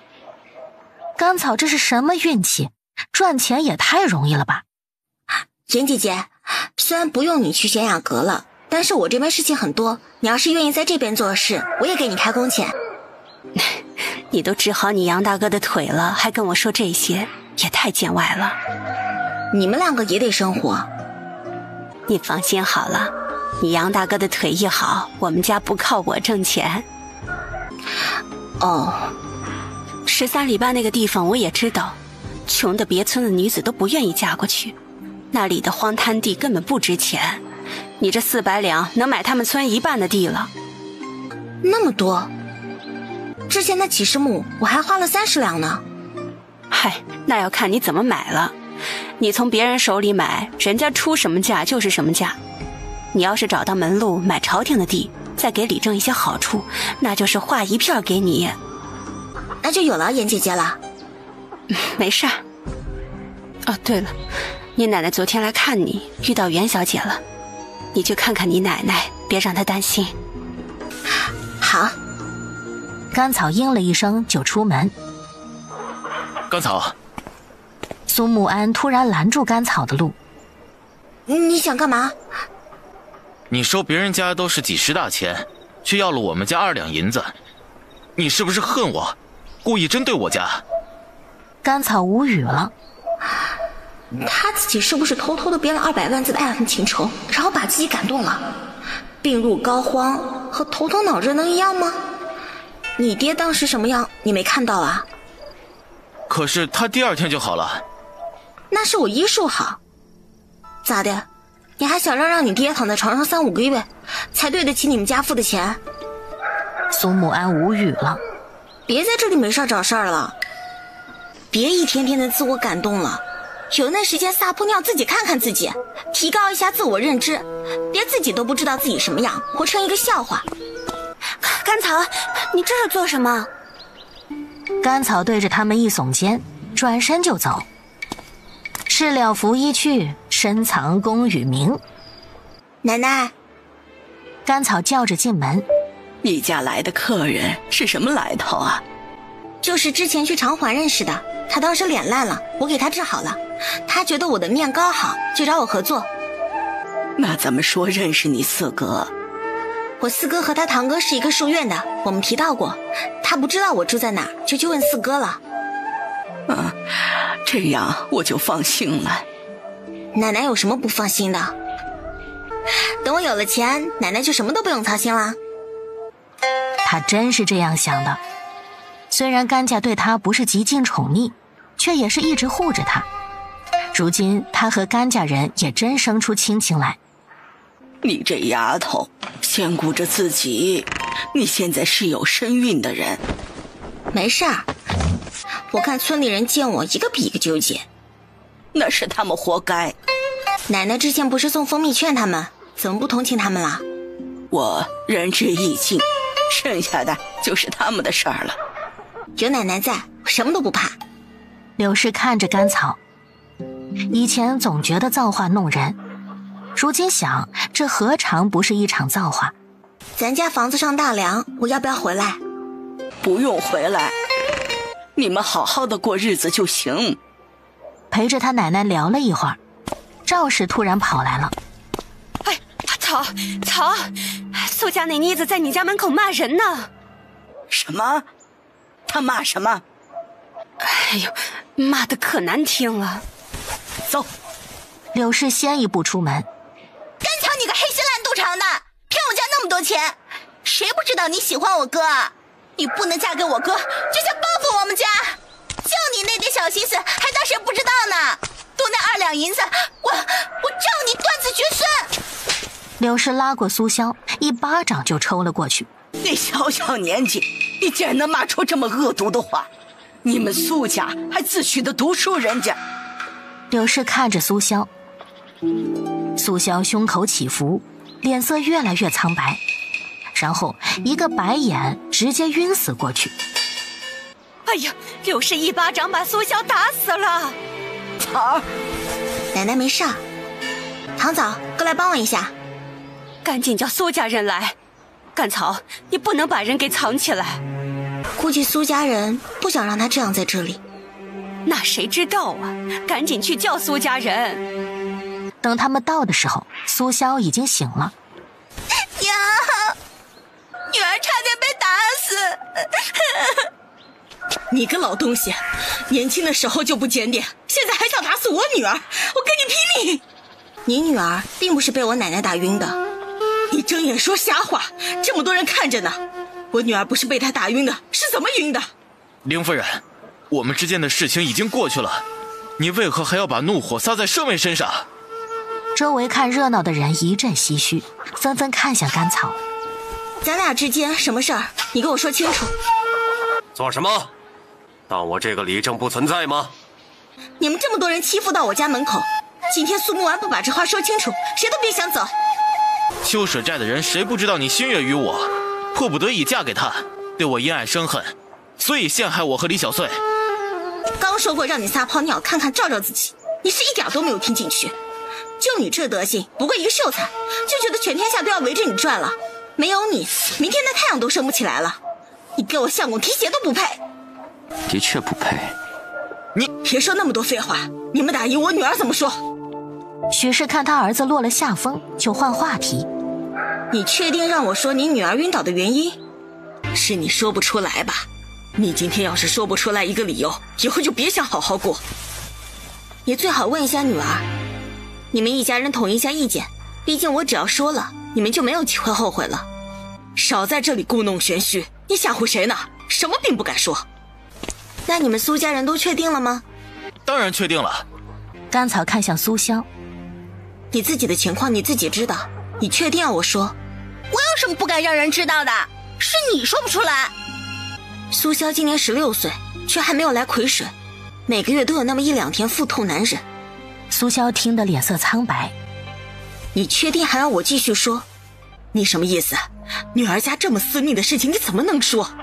是你让我说的，她突然晕倒就是因为这个原因。女子癸水有早有晚，没来癸水怎么就会晕倒？许氏不服。因为她是一个使女，癸水在她腹中淤积，让她气血不活。刚才她是……你……许氏知道这件事有多重要了。怒急攻心造成的突然晕厥，她跑到我们家对门对我辱骂诅咒，我奶奶打她是活该。如果你们不服气，我再打她一顿。苏家人听甘草这样说，都听愣了。立马把她带走，不然我把她扔出去。你身为秀才，不以身作则，反倒让你妹妹做出这样的事来。据我所知，大齐的秀才要德行兼备，若有人举报秀才德行有失，可被捋了秀才的身份，以后都不能入仕途。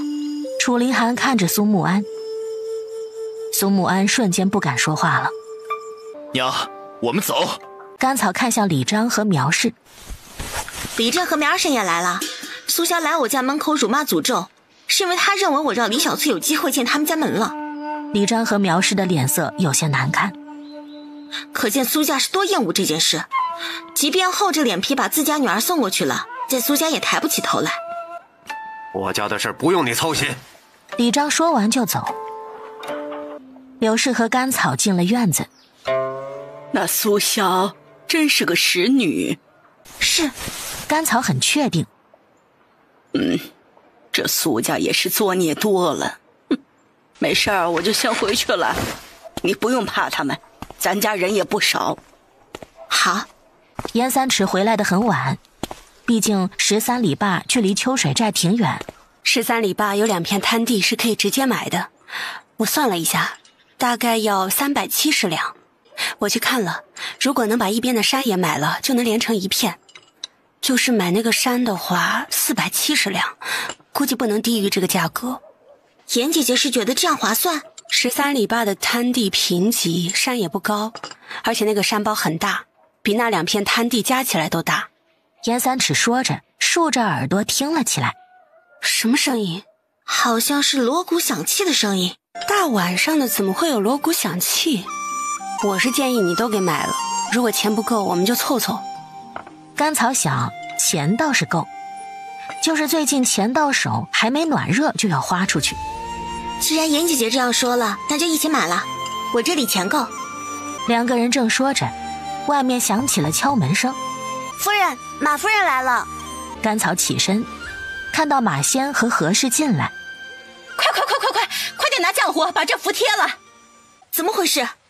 那宋旦啊，真不做人，说的是明天晚上做法事，我想着明天把这符纸给你送来，谁知道他今天就来做法事了。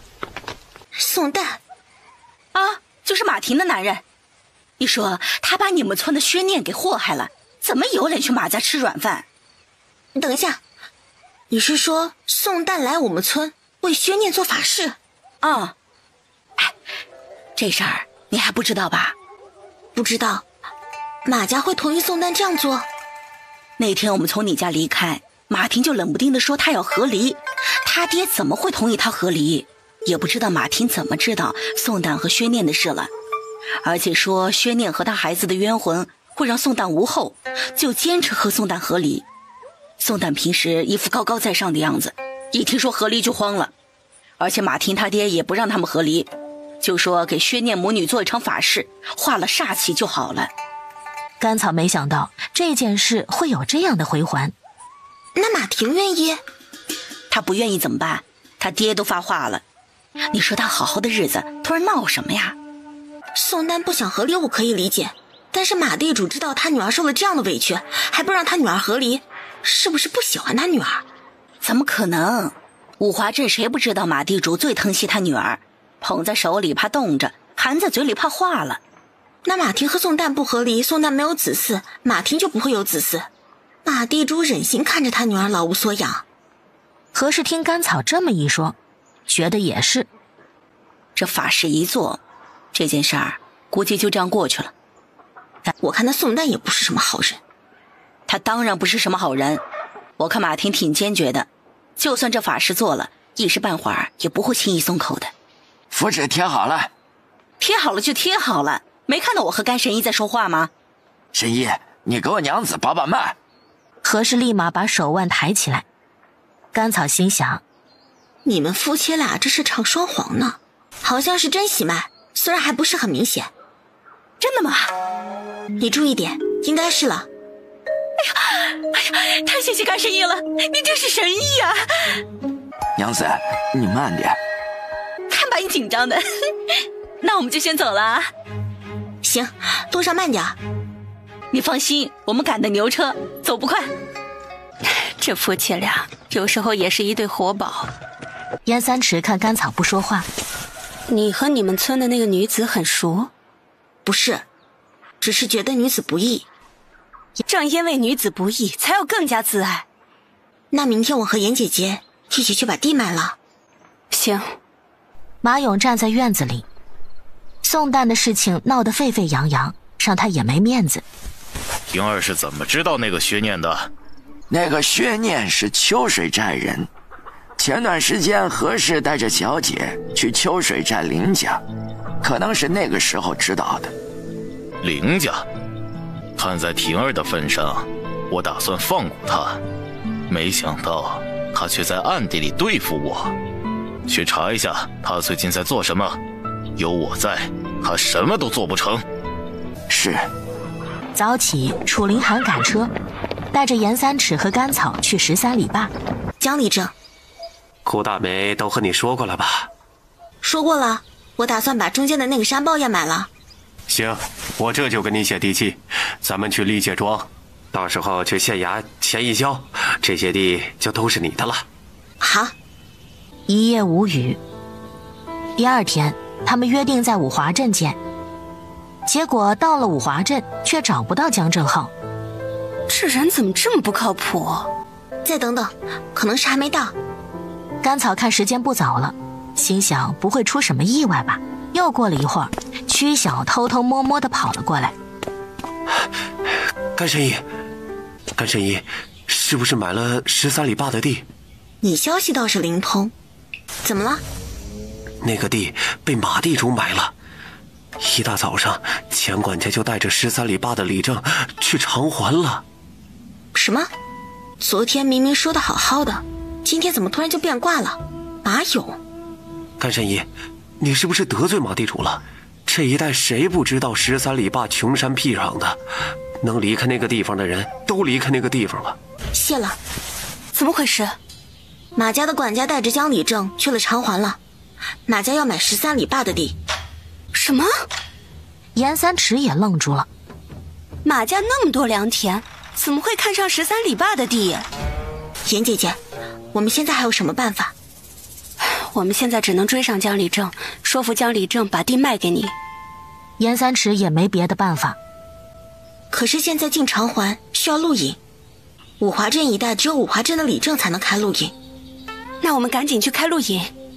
甘草本来是想等江里正来一起过去，谁知道会有这样的意外。两个人风风火火地到了许家，结果大门紧闭，根本没有人。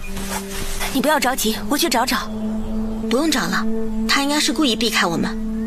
严姐姐，你留在五华镇帮我办一件事。你说。你去找何氏，告诉他秀才生并非一点办法都没有，若德行有亏，或者做了违法乱纪的事情，一样会被撸了功名，断了仕途。关于秀才家不用纳赋税的事，朝廷也是有规定的，对于挂在名下的产业也有要求。甘草说完，对严三尺一行礼就走了。严三尺点头，看甘草已经走远。楚灵寒也知道甘草遇到麻烦了，一个小小的地主竟然敢这样无法无天。你会骑马吗？楚灵寒点头。好，我们再租一匹马，骑马去偿还。两个人晚上追上了马家的马车。甘神医，江里正，你确定要毁约，把13里坝的地卖给马家？五华镇，我们马家想要的东西，没人能和我们抢。你讲好了，我这里有你写好的地契。只要没有到县衙交钱过户换正式的地契，那地就不是你的。那江里正可要想好了，你一地二卖，到时候你这李正的位置可能就保不住了。13里坝的李正有什么油水啊？再说，你确定要和我们马家为敌？现在是你马家和我为敌，那地本来是我先买的，是你们马家横插一脚。真稀罕呢，我还是第一次听到马家和谁为敌的。你不配。你要做什么？你写给钱大富的地契在哪儿？是你钱大富买地100两。他看向江正浩，江正浩表情尴尬。严三尺怎么谈都只能谈到470两，这马家一出面只用给100两。甘草想了一下，直接给撕了。你撕了也没用，江里正在这里可以重写。我告诉你，现在江里正跟我去偿还过户，这件事就这样过去了。如果马家坚持要这块地，那后果自负。甘神医不会以为去了偿还，我们马家就没办法了。五华镇的地，马家说不卖，谁也买不走。是吗？他说完就走。甘草没有路引，但是他认识袁威。到了长环城外，甘草给钱让人进城找袁威。楚凌寒看着长环的城门，依然查得很严。我就不在这里等你了，等你办好了事，让袁小姐把你送到虎头庄。甘草看着楚凌寒离开，自己坐在茶棚那里等袁威。结果袁威没来，潘傲海却路过这里。我们见过。见过，上次就在这外面的客栈里。你丈夫叫杜亮，你们是做小生意的。哎，怎么这么快又来长环了？我不能来长环。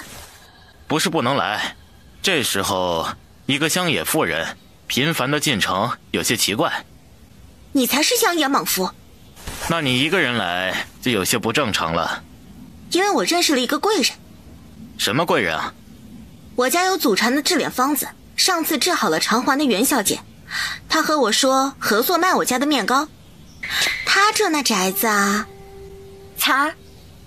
袁威下车就看到甘草和潘傲海坐在茶棚那里。袁威。袁小姐。潘大人和草认识。就是他。上次我们进城忘了开录影，他去客栈里查我们。职责所在。我只是一个守孝在家的官眷，本不应该过问这件事儿。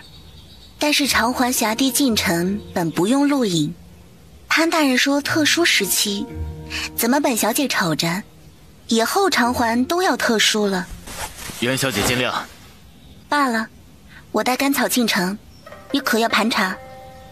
袁小姐，请。正好你来了，我让人画了几个样式，咱们一起去看看。好啊。要是可以，我真想让你住到长环来，若是有什么问题，咱们也好当面说。那还是算了，我刚买的房子还没有住热乎呢。不过这次这么匆忙来，可有什么急事？真有事求你。甘草把买地的事说了一下。居然有这样的事？上次你说县衙那边你有关系，能不能帮我问一下？江聪。小姐。去县衙。你和县衙很熟？也不怎么熟，上次因为贤雅阁的事情他找过我。长环的县令已经50多了，到了这个年龄，眼看升迁无望，再过2年就告老还乡。这样的人一般没什么才能，到了这个年纪，算是抓着权力的尾巴，能捞一点是一点。大人，大人。康捕头匆忙地进来。什么事啊？慌慌张张的。袁小姐，袁小姐来了。甘草第一次来县衙，怎么觉得比自己之前去看的古迹差远了？哎呦，袁小姐，袁小姐有事，派人叫老手一声就好，怎么亲自来了？甘草歪头看了一眼县太爷，好像也不怎么样。这位是？她是我的好姐妹。哦。名副甘草。甘草自我介绍了一下。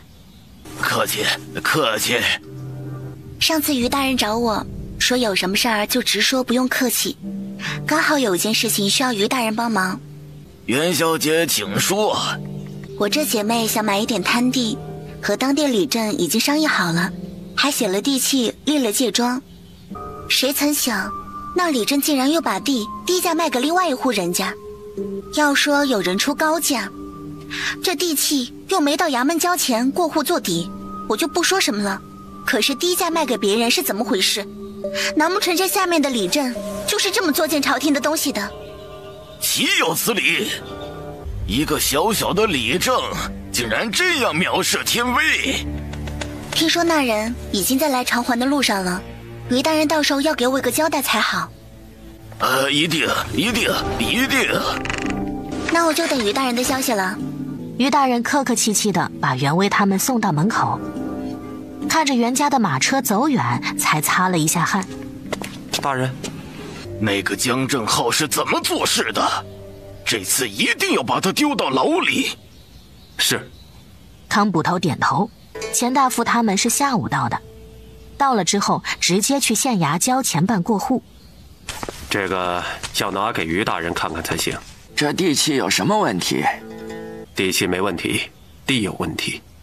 钱大夫眼眸一转，他们怎么都想不到，甘草在长环还真有点关系。难道是甘草给县太爷银子了？大人，这就是13里坝的地契，来的人是钱大富，是马地主的人。马勇怎么了？也太不把本大人放在眼里了！先把那2个人关起来。这总要有个由头啊！让他们自己想。康捕头，去抓人。是。一直到被丢到大牢里，钱大夫和江正浩都不知道是怎么回事。钱管事，这到底是怎么回事啊？我怎么知道是怎么回事？甘草和袁威围炉煮茶，聊草堂书色的事，2个人说得正欢。阿才禀报于大人来了。于大人，袁小姐，这次多亏了袁小姐，让下官知道江里正欺上瞒下，竟然以50两的价格把朝廷的地给卖了。50两？甘草想，那个钱大富真是够贪的。那这种事情，于大人秉公办理就好了。还是说，那地儿本来就不值那么多钱，我的姐妹被那个李正坑了。朝廷的地每一寸都金贵，不过这价格差的的确离谱。说是于大人愿意卖，不如2个价格折中一下，这样就不会错了。袁威看了甘草一眼，想给他砍价呢，他倒是大方。也是啊，13里坝的李正也在，那您过去交一下钱，过一下户。今天也不早了，明天吧。于大人也不急吧？不急，不急。那本官明天静候袁小姐。多谢于大人了。甘草看着天色，书院要下学了吧？你想去找你4哥？我好不容易来一趟。甘草表示是想见他4哥。行，刚好我请你们吃个饭。一大早，甘伟去书院，甘草去袁家。吃过早饭没？吃过了。你还要换衣服？我们身形差不多，这些衣服是我以前的，也没怎么穿过，你拿去穿了。还是算了，你这衣服都是丝绸的，我穿1天全给勾丝了。袁威听甘草这样说，有些尴尬。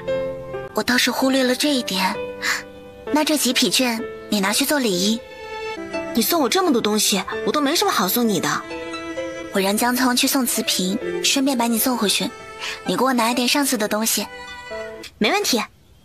2个人说了一会儿就去衙门，于大人真在那里等着了。袁小姐，13里坝的李正可来了。来了，快把他带上来。康捕头立马去提人。大人呐，草民真的什么坏事都没做呀。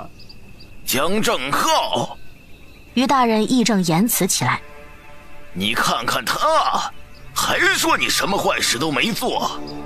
江正浩看向甘草，整个人都傻眼了。你先和甘草写了地契，立了借庄，却又把朝廷的地贱卖给钱大富，你可知罪？大人明察呀，大人，这些事情都是马勇逼我的。他一介草民能逼你什么？他女婿是秀才，他说他女婿要是高中了。这个时候，康捕头匆忙地跑了进来，在于大人耳边一阵低语。于大人感觉屁股下面长钉子了，尴尬地看向袁小姐。于大人秉公办事即可。让马小姐进来。甘草意外地看向门口，没想到马婷来得这么快，看来是恨极了马勇和宋旦。很快马婷就进来了。这里是后衙，不用公堂那一套。民妇马氏，你说你要举报？是，民妇宋家马氏举报相公宋旦，他一个秀才坑害良家女子，使其怀孕又抛弃，导致女子含恨而死，实在是狼心狗肺。竟然有这样的事！不仅如此，他名下挂很多非自己的田产，帮人逃避朝廷赋税，收取好处。求大人为民妇做主，允许民妇和离。这事怎么赶到一起了？于大人照章办事即可。袁威点头。来人！于大人无奈，在。康捕头行礼。你带人去五华镇查一下是否属实，若属实，本官必禀明朝廷，绝不姑息。朝廷重德，竟然有这样的秀才鱼目混珠，简直是朝廷之耻。马氏，你可还有别的诉求啊？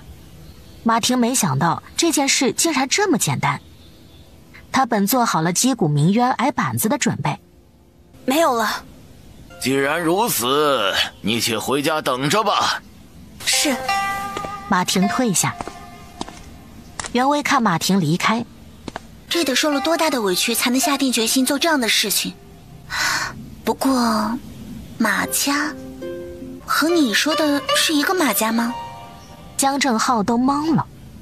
是。看来这个马家问题不小。于大人在长环这么多年，什么都不知道。甘草坐在一边听着。这个袁威还真给力，这是要把马家按死的节奏。这下边也没人说，本官也是第一次知道啊。下边没人说？朝廷为什么会出巡查制度呢？就是担心下面没人说。百官在职，本就有纠察之责，不然就是失职，甚至是渎职。袁小姐说的是，本官一定好好查一下这件事。于大人这是什么意思？说的我好像在过问这些事一样。以前没有遇到过这样的事情，也挺新奇的。回头也有话和父亲说。是。草儿，办完事情我带你去玉华堂逛逛。那这第7的事儿，按昨天说的办。江正浩在一边听得目瞪口呆。这个甘草也没听说有什么厉害的关系，怎么连县太爷都对他客客气气的？托你的福，今天我结账。好啊，走，去玉华堂。两个人正准备上马车，看到马婷在远处站着。甘草看了袁威一眼，走向马婷。你故意告诉我这些事？对，我买13里8的地，本和你马家没有关系，你爹故意从中作梗。这样的事他做得多了。你不生气？一点小事。你什么时候回去？明天吧，我还有点事儿。行，那我就先回去了，我不会告诉我爹这件事。谢谢。甘草觉得现在的马婷好像有点黑化。走了。到了袁家，明天第一批瓶子就做好了，我让江聪带人送你回去。你今天晚上就住我这里。我和我4哥说好了，晚上过去。刚好江聪跟我去，我让他把做好的口纸给你带过来，你看看怎么样？若是可以，就把我们商议好的口纸盒子送过去。好。你还能做什么？慢慢一起做了，到时候草堂书色就都是你做的东西。行。一大早，袁威和江聪就来了。这瓶子不止500个，是1200个。不过你这次只用装个500瓶就好了。好，我家有个账房，回头我让他入账做好，到时候给你看。你家有个账房？就你上次见到的唐早的父亲。别忘了给我准备吃的。好。袁威把甘草送到城外。好了，你回去吧。看着甘草的马车走远，袁威的眼睛眯了一下。潘傲海看着甘草离开，知道甘草是和袁小姐合作，这样他来偿还也说得过去。只是袁小姐一旦过问这件事就可能传到京城。还没到虎头庄，马车突然停下了。甘夫人，路上有个人。甘草看前面空荡荡的，哪儿有什么人？江聪走了过去，甘草才看到是躺着一个人。死了。甘草看那人趴在地上一动不动。把他搬到车上。这路边遇到的人还受这么重的伤，万一是什么歹人。我不能见死不救。长环这一带有很多的武林高手吗？没听说过，不过我跟着小姐到长环没多长时间。甘草恍然想，这段时间他先遇到了林寒，那天遇到了莫幽，现在又在路边捡了一个。到了虎头庄，江聪打算再租一辆马车，总不能让甘大夫一直坐在车前面。楚凌寒看到江聪送甘草，还2辆车，不是只把甘草送到这里的样子，就戴了围帽走到甘草一边。怎么回事？刚好袁小姐给我送瓶子，江聪顺便把我送回去。好，我跟在你们后面。在虎头庄租了一辆马车，他们一行人又上路。晚上到驿站的时候，路上救的人醒了，姬无懈警惕地看着周围的人。你受了很重的内伤，一会儿我给你熬药，等你能走了就自己走。姬无懈听甘草这样说，打量着他，好像是怀疑甘草说的话。难道又是个哑巴？甘草嘀咕了一声。可是驿站没有药铺。江聪提醒。没事儿。甘草出去了，驿站没有药铺，但是他马车上带了很多药，也能凑够几副药。楚凌寒悄无声息地出现在他一边。吓死我了！你晚上怎么睡？那个人是谁？不知道，不过他武功挺高。先前是浮云山的墨家，如今又出现一个高手，难道都和假药的事有关？他本是奉命查假药的事，潘傲海是他的随从，谁知道潘傲海早就是三皇子的人，不但对他下毒，如今还要赶尽杀绝。你小心一点。他现在伤得不能动，你放心。2个人没说多长时间，楚凌寒就悄无声息地离开了。好了，找个人守着他，他要是醒了就叫我。是。半夜的时候，姬无懈醒了，甘草被叫了起来。能吃东西吗？是你救了我。对呀，我叫甘草，你叫什么？无懈。姬无懈下意识地去掉了自己的姓。自己虽然死里逃生，但是不知道他师兄会不会放过他，他还是谨慎一点好。你能吃东西不能？好像能。袁家的大旗多少有点用处。再说他们又没什么贵重的东西，那些山匪不至于冒险。就这样顺顺利利地回了秋水寨。唐叔，帮我把这些瓶子都入账，以后单独做个账本。好嘞。严三尺看甘草开开心心的，知道事情肯定是成了。你这丫头门路不少，天马听说你在县太爷面前都是坐着。我那是狐假虎威。甘草笑着说，马地主长这么大都没吃过这么大的亏。昨天衙门里来人了，但是钱大夫和江里正还没回来。看来这于大人是真的被吓怕了。你到底认识什么大人物？严三尺不解。就那个袁小姐，来头不小。那可要好好谢谢人家。甘草自然知道，这次的人情欠下了，回头肯定要赴汤蹈火。这是谁？严三尺看唐早扶着姬无懈进院子。路上捡的。甘草不知道怎么解释。严三尺打量了一下姬无懈，偷偷地把甘草拉到一边。你看他眉宇之间充满贵气，不像是普通人，小心惹祸上身。等他好了就让他离开。哦，对了，江家送了一车药草来，我也不知道怎么定价。他说等你回来再说。药材呢？在侧院。老爷。马营带着宋长丽进来。宋长丽来了。马老爷。如今马仙娘子有孕，马仙也不出来了，你拿着这些钱带兄弟们吃点好的。多谢马老爷，兄弟们一定会感念老爷的恩德的。你好好做事，本老爷不会亏待你。是。宋长丽知道马地主这是想扶持他，他以后不用听马仙的了。下去吧。是。宋长丽美滋滋地走了。马勇眼底一片阴沉。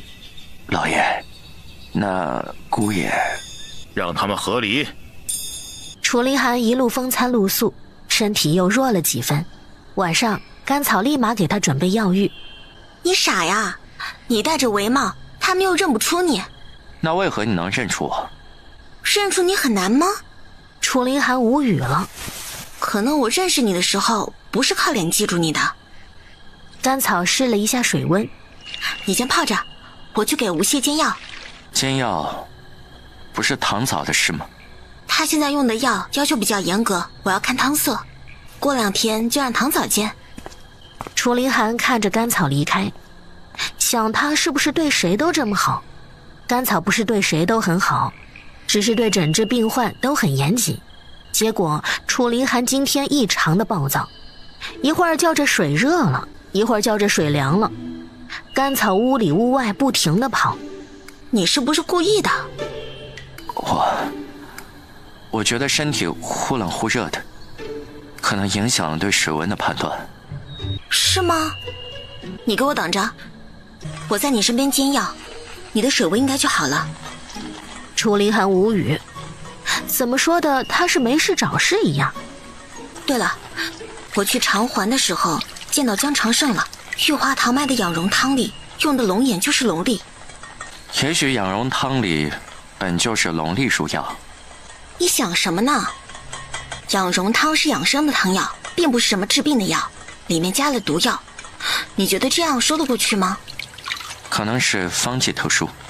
这就简单了，只要找到养荣汤的方子，如果上面写的是龙眼，结果用了龙力，那就是用假药。那如果对方说用错了呢？用错了还有理了，出这么大的纰漏，先关了再说。楚凌寒想自己怎么没想到，而且养荣汤是作为固定方剂买的，应该公布成分。那些秘方药铺是不会公布的。一个方剂除了药草还有用量，用量才是关键，所以公布成分没什么。再说了，这种中药包回去拆开包用的什么，用量是多少，看得清清楚楚。楚凌寒表示只有你能清清楚楚，别人连是什么药材都不认识。就算普通人不专业，不知道这些东西，那也有专业的人可以探讨，而不是他们说什么就是什么。你是怎么想到这些的？这不是常识吗？那你觉得药草业行应该怎么管制？只要制定标准就好，但凡已成药，流通就要公布成分，这样就有据可查。药草要有专门的标志，有据可依，方可定真假。就拿之前的银铃藤来说，银铃藤是真的，但是煮过之后没什么药效的，你怎么说它假？还有养荣汤里的龙力，养荣汤如果没有说用的是龙眼，你怎么说用龙力不对？怎么了？你水不凉？甘草这么一说，楚凌寒立马觉得水冷了。不冷，你先去忙。嘘，甘草看凌寒装的那么假，就让他冻着吧。甘草一走，楚凌寒立马从浴桶里跳了出来，想事情想得入神，竟然没发现水凉了。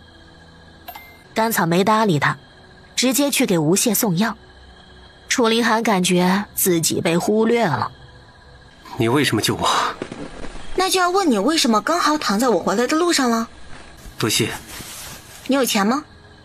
你要是有钱付诊金和药钱就好，我是个大夫嘛。我现在身上没钱。逗你呢，自己把药喝了。甘草说完就走。等他到前院的时候，楚凌寒已经换好了衣服。那个人要在我们家多长时间？再有3天就能下床了，大概10天左右，他想走就可以走了。你怎么突然关心起他了？楚凌寒怎么可能关心吴谢，就是不想他在他们家。问问。要不你直接去问他，我先回去休息了。早起甘草在吃饭，唐早给他说这几天家里发生的事情。草儿，快看！甘草看了过去，杨一丈能自己走路了，怪不得严三尺这么开心。等会儿我去检查一下。我们什么时候能回家？严姐姐回家还有事？是倒没事儿，但是一直在你们这里住着也不是事儿啊。我这段时间事多，严姐姐在这里住着，刚好给我看着，我也省了不少事。我是想等杨大哥车贴好了再走。也不用，还是等车贴好了。这断骨再续，如果不好彻底，出了问题以后就再也治不好了。多谢。那你歇着，我去帮草收拾那些药草。甘草知道严三尺想问他事，就和严三尺一起出去。你是不是担心马地主会对我们不利？总要防着点。以我对马勇那个人的了解，他这次吃了这么大的亏，表面上不可能做什么，但是肯定会报复，所以才要防着点。严姐姐也要谨慎。你这丫头太实诚，真担心别人说点什么好话，你就对人掏心掏肺了。我是实诚，又不是傻。看完杨一丈的情况，甘草去看他奶奶。结果一到家门口，就看到一群人围在他们家门口，不知道是怎么回事。爹，桃儿啊，你快进去看看你奶奶。你们甘家人不给我们一个说法，房子别想继续盖了。对，我们把你们甘家的房子给推了，大伙儿说是不是？是。这乱糟糟的，甘草也不知道是怎么回事，就先进院子看他奶奶。草，怎么了？甘草看他大嫂和三姐都愁眉苦脸的。就是这少和草说什么？奶奶，这到底是怎么回事？大哥和二哥呢？你回来了就好好在家待着，没你什么事儿。到底怎么了？我回来了，我肯定会知道。你们有必要瞒着我吗？就是那房子，不知道谁在大梁上倒了油。今天他们去修房子的时候，泽庄的断垒从上面摔下来了，这事儿就赖到我们身上了。人怎么样？人被泽庄的人带走了。也就是说，人还活着？谁知道呢？带走的时候全都是血。怎么不找大夫？唉，我们这一代只有孙大夫。自从出了李家的事之后，他都不敢去找孙大夫了。那他们现在要干嘛？他们要我们甘家说清楚房梁上的油是怎么回事。现在是说油的时候吗？甘草说着就出去。大家冷静一下，我们甘家会在自家的房梁上倒油，我们能做出这样的事吗？楚红站在前面，他是修甘家房子的大工匠。是你们村人说你们要用人命计量，我们甘家怎么可能做活人计量这种事啊？他已经给这些人解释很多次了，但是这些人就是不相信。那谁知道啊？你们甘家刚走水就盖这么大的房子，那钱来路正不正都不知道。你们村人都这样说了，你们还有什么好说的？如今你们围在这里也不是事，我现在去泽庄看受伤的人是什么情况，然后再查清楚房梁上的油是怎么回事，给你们一个交代。你们跑了怎么办呢？你们是严大梅找来的，严大梅现在就在我家，我以我们家村口的房子作保。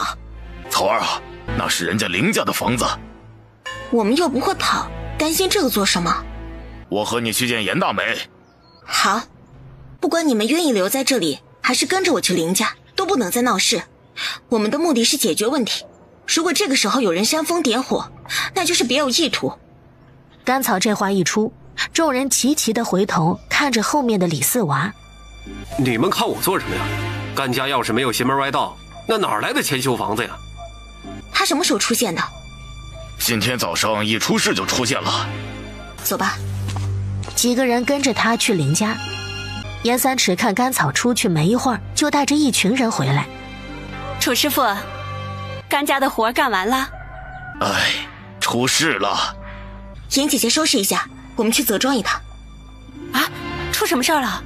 我跟你说，你做了这么多年的泥瓦匠，遇到过这么实在的主家没有？这倒是真没有，就天天有肉这一点，连马蹄主家都不会有啊。他们甘家被秋水寨里正排挤，不知道多少人想陷害他们，你们还跟着起哄。楚师傅，到底是怎么回事？我们今天一开始干活，我让段磊上梁上支个东西，他一上去就摔下来。我们一看房梁上有油，还好奇房梁上为什么会有油啊。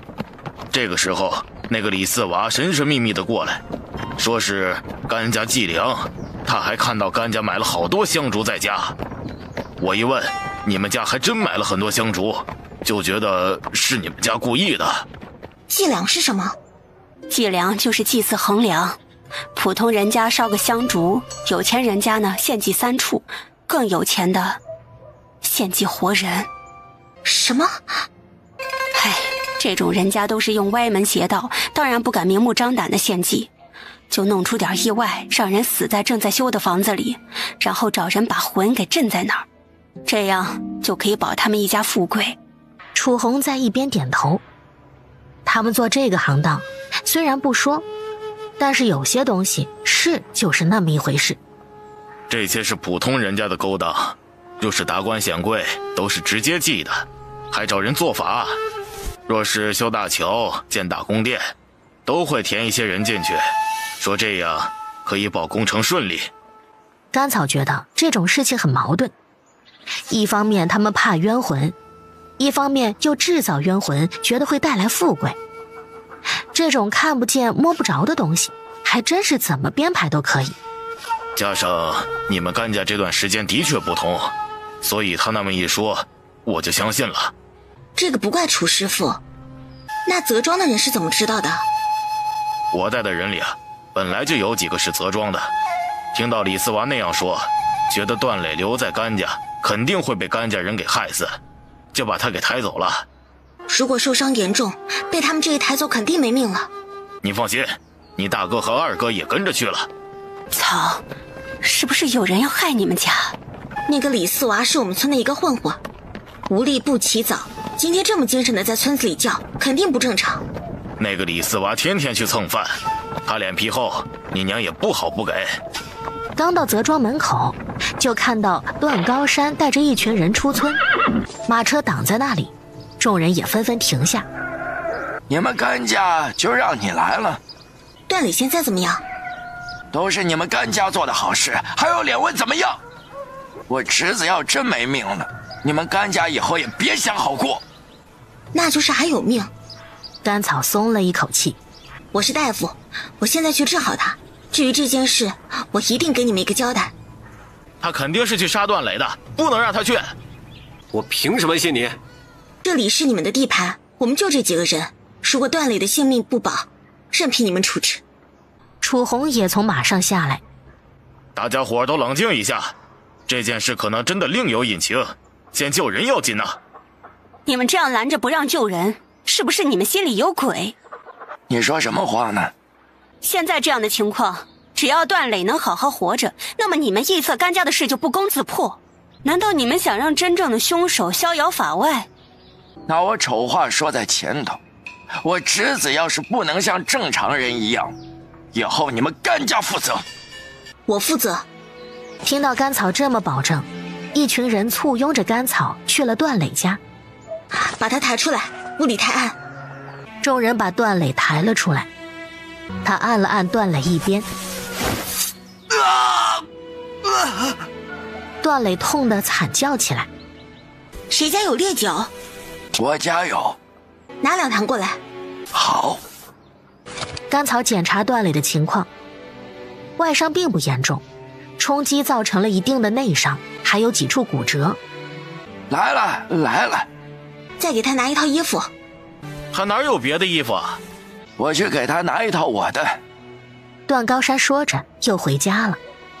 等段磊换了衣服，伤口都包扎好，看起来也没那么吓人了。我一会儿把他要用的药送来，你们谁负责照顾他？现在虽然过了农忙，但是谁家都是一堆的事，实在没时间。他在你家摔的，理应你家人照顾。对啊，你不是说你负责吗？现在怎么让我们村的人照顾了？是这样的，你们怀疑我会对段磊不利，那么我们来照顾他，你们会不相信？之前的确有这样的误会，不过你把段磊治得这么好，我们相信你。那我要是把段磊带走照顾呢？众人又有些不愿意了，他们希望的是甘草负责在泽庄照顾段磊。你们家有事，我们家也是一大堆的事，不如这样，我把段磊带走，你们村每天去看看，这样多放心。众人相互看了看，觉得可以。大哥二哥没事吧？没事，一点小伤。你是小妹，家里一出事还得让你来。我能处理这个事儿，我来很正常。到底是谁和我们甘家过不去，做这么缺德的事？你们之前怎么不给我说李四娃天天去蹭饭？那李四娃谁都不愿意招惹，给狗吃的算了。给狗吃的就算了，你是把他的胆儿给养肥了。甘荣和甘茂不敢说话。大哥，你知不知道谁家的狗出了名的鼻子灵？就生元宝那只母狗，哼，有名的鼻子灵。那你去找人家出点钱，让人家的狗帮咱们找个人。找谁啊？大哥去把狗找来就行。甘草也不解释。行。二哥，听我的，不要让人发现了。好。甘茂觉得他小妹肯定有用意。楚凌寒看了甘草一眼，大概知道了他的打算。这丫头一旦用起脑子来，就没别人什么事了。本来觉得林家大了空落，这一个一个病人安排进来，心想幸亏这么大。我不在村里这几天，村里就没发生什么事。你不在这几天可热闹了。发生什么了？之前因为你，李家一定要把李小翠嫁到苏家，后来因为苏家那女儿是使女的事，苏家又埋怨起李家，两家人闹了2天，苏小跑了。跑了？跑哪儿了？哎呦，谁知道呢？这使女的名声传开了，也没人会娶她，估计是不想在这里受人白眼。甘草想想也是，世人套在女子身上这把锁，对谁来说都不好受。不光跑了，还把苏家的银子都卷走了。那可是苏沐安读书的银子。然后呢？然后苏家那许氏就天天到李家闹，还让李家还钱，诅咒李小翠嫁不出去。你说这样一个人家是怎么出了一个秀才的？甘草也不知道，只能说祖坟冒青烟。还说自家儿子就是打光棍都不会娶李小翠，李小翠是个水性杨花的，不知道和多少男人勾搭。总之李小翠的名声也毁了。甘草无语了。我听说那李小翠还差点上吊，幸亏发现的及时，这让别人觉得李小翠是羞愧难当，无颜再见人，就一死了之了。难道不是以死明志？一个小丫头片子有什么好明智的？总之是闹得挺厉害，要不是你们甘家今天出事，估计他们两家还闹呢。甘草听完慢慢的点头。他想李小翠不会把这件事算到他的头上吧。你们村没见日子过得多好，吵架这件事估计不会输。都是一群窝里横的，回头指不定拉着外村的人欺负自己村的人。那你打算怎么找凶手？严姐姐在家看着，我出去一趟。哎，你要去干嘛呀？找我梁上倒油的人。甘草说着出门。堂嫂，按时做饭，晚上别忘了给吴些煎药。是。楚凌寒跟着甘草出门。我走一步你跟一步，怕我跑了不成？你腿短。你什么意思啊？都开始嫌弃我了。两个人玩闹着，甘茂快速地跑了过来。小妹，拿到了。走。楚红已经到了甘家，段磊没事，那之前对甘家的猜测就不攻自破。奶奶，茂儿，你这是怎么了？是不是泽庄的人打你了？我没事。娘，先说正事儿。你二哥都成。先说正事儿。草儿，那个段磊怎么样啊？伤得并不严重，就是有几处骨折，要养一段时间。人没事就好，我们正商量着这事儿是谁干的。楚师傅一直在那边，觉得是谁干的？我带的那些人啊，都是外村人。你们家对我们这么好，我们肯定不会做这种缺德的事啊。那有没有可能是有人针对段磊？不可能，今天是我随机叫的段磊，没人知道我会让谁上去。甘草看着楚红，这出事儿我也有责任，我肯定不想自己修的房子出事啊。我不是怀疑楚师傅，那李四娃每天都去吗？是，每天都是快到饭点的时候去，搬几块砖头瓦片就要去吃饭，吃了饭就走。那今天呢？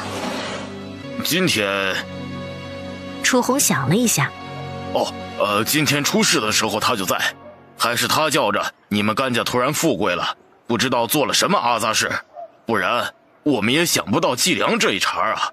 难道说？众人相互看了看。如此说来，这个李四娃的嫌疑的确很大。可他为什么要这样做？我可没少他一顿饭。有些人的胆子就是被喂大的。草儿，你觉得这件事儿和李四娃有关吗？今天我来的时候，李素娃不停在外面拱火，谁不知道她是一个无利不起早的人。现在听你们这样说，那李素娃最近在我们家蹭吃蹭喝，应该过得很滋润。可是我今天早上见到她的时候，她眼底发黑，显然是没睡好，可是人却十分亢奋。甘草分析。听甘草这样说，众人更加觉得那个李四娃嫌疑大。可是实在想不出来李四娃为什么要这样做。这个时候外面传来狗叫声，甘荣带着一个人进来。草儿，狗找来了。胡说，这狗能闻气味找东西吗？我这狗十里八乡出名的，每次下崽子别人都抢着要。那一会儿请胡叔叔帮忙找一下。那得有那东西的气味。好，我们一起去找李正，就说往房梁上倒油的人掉了东西在那里，但是不是那些匠人的东西就在我们村里找。胡大成牵着他的狗，觉得肯定是大事。行，只要能找到凶手，我也不怕得罪你们李正。一群人出了甘家，甘草却落在最后。有事让我做。我相公怎么这么聪明呢？一会儿我们去李正家，如果李小翠出门，你就跟着李小翠；她若是直接出村，你就把她带回来；如果她去找了李四娃，让李四娃离开，你就把李四娃带回来。你自己小心。你放心。很快，一行人就去李张家了。你们做什么啊？李张，出来！怎么，你们甘家来我家炫威风来了？李张，以前村子的人修房子，哪次我们甘家人没去啊？这次我们家修房子给钱，你都不让村里的人去。这些事情就算了，这次我们甘家出这么大的事儿，泽庄的人把我家老大跟老二打成这样，你还装看不见？你们甘家差点把人给害死了，我没带着你们去赔罪就不错了，还让我为你们甘家出头。就上次你们家甘草的事情，还不够丢人的吗？那是你女儿丢人丢大了吧？柳氏嘲讽，说你们家的事儿怎么扯到我女儿身上了？你们来这么多人想干嘛呀？段雷已经没事了，这件事和甘家没关系。我们那些匠人都是外村的，也不可能做这样的事。你什么意思？你的意思是这事儿是我们村的人做的？是不是你们村的人做的，找找就知道了。在梁上倒油的人掉了东西在那里，我们找来了狗闻过了。如果倒油的真是你们村的人，狗肯定会找到。李张低头看胡大成牵着的狗，一只畜生能做什么呀？我家这狗十里八乡都出名，马地主花10两银子我都不卖。胡大成急了，说别的行，说他家的狗不行，绝对不行。好啊，那就让你的狗找一找，要是找不到，甘家就得给村里一个交代。你想让我们甘家给秋水寨什么交代？既然你们家觉得秋水寨的人要害你们，你们也不用在秋水寨了，这秋水寨也容不下你们。好，不过找到了人，得由我们甘家处理，村里不能过问。行。李张一口答应，当即他连饭都顾不上吃，拿着铜锣把村里的人都召集到一起。大家都知道甘家的新房子出事了，他家说是村里有人往他家的房梁上倒油，还找来了狗来闻了。大伙儿都让狗闻闻，让人家看看是谁。你们甘家是什么意思啊？谁会做那缺德的事啊？是，谁做的就让谁断子绝孙。谁知道是不是你们甘家自己有什么想法？你们这里但凡这些年有修房子的，哪一家我们甘家没有帮忙啊？轮到我们家修房子的时候，你们是怎么说的？不少人闭嘴了。如今这事已经出了，就是确定一下是谁，也省得一个村的有了芥蒂。甘泉环视着他们，你们怕什么？谁怕了？赶紧让他畜生闻，我们都还没吃饭呢。甘草意外地看着他爹，他爹以前不怎么说话，家里大多事都是他奶奶做主，没想到他爹在外面也能成起事。对，赶紧的！有人不耐烦地说：“胡说，辛苦你了。”胡大成也有些不开心，当即让他家狗子闻了闻那块布，然后开始在人群里走。甘草看到李小翠也在，嘴角还有些得意，看来这件事真和他有关。一圈下来，那狗没在任何人身边停留。胡大成牵着狗到甘泉身边摇头：“我就说了，怎么可能是我们秋水寨的人呢？甘泉，你还有什么好说的？”还有一个人。楚凌寒拎着李四娃过来，看到李四娃，李小翠的脸色苍白。胡说，麻烦了。胡大成牵着狗过去，刚到李四娃身边，那狗就狂叫了起来。秋水寨的人吸了一口冷气：“就是他，一个畜生也能相信？先前可是以李正的名义把这狗从胡家家里叫来的，现在说不信了。说，你为何要往我家房梁上倒油呢？我……”李四娃看向李小翠：“你可不要胡说。”他会胡说什么？刚才我去你家的时候，你偷偷的溜了出去找李四娃，之后你到这里，他就出村子。小翠，我是担心四叔被诬陷，他天天去甘家蹭饭，万一甘家找他当替死鬼怎么办？是吗？楚凌寒一脚踩在李四娃的小腿上：“我说，是李小翠让我在甘家的房梁上倒油的，他说事成之后给我找个媳妇儿。”他胡说，他就是一个混混，他的话不能信。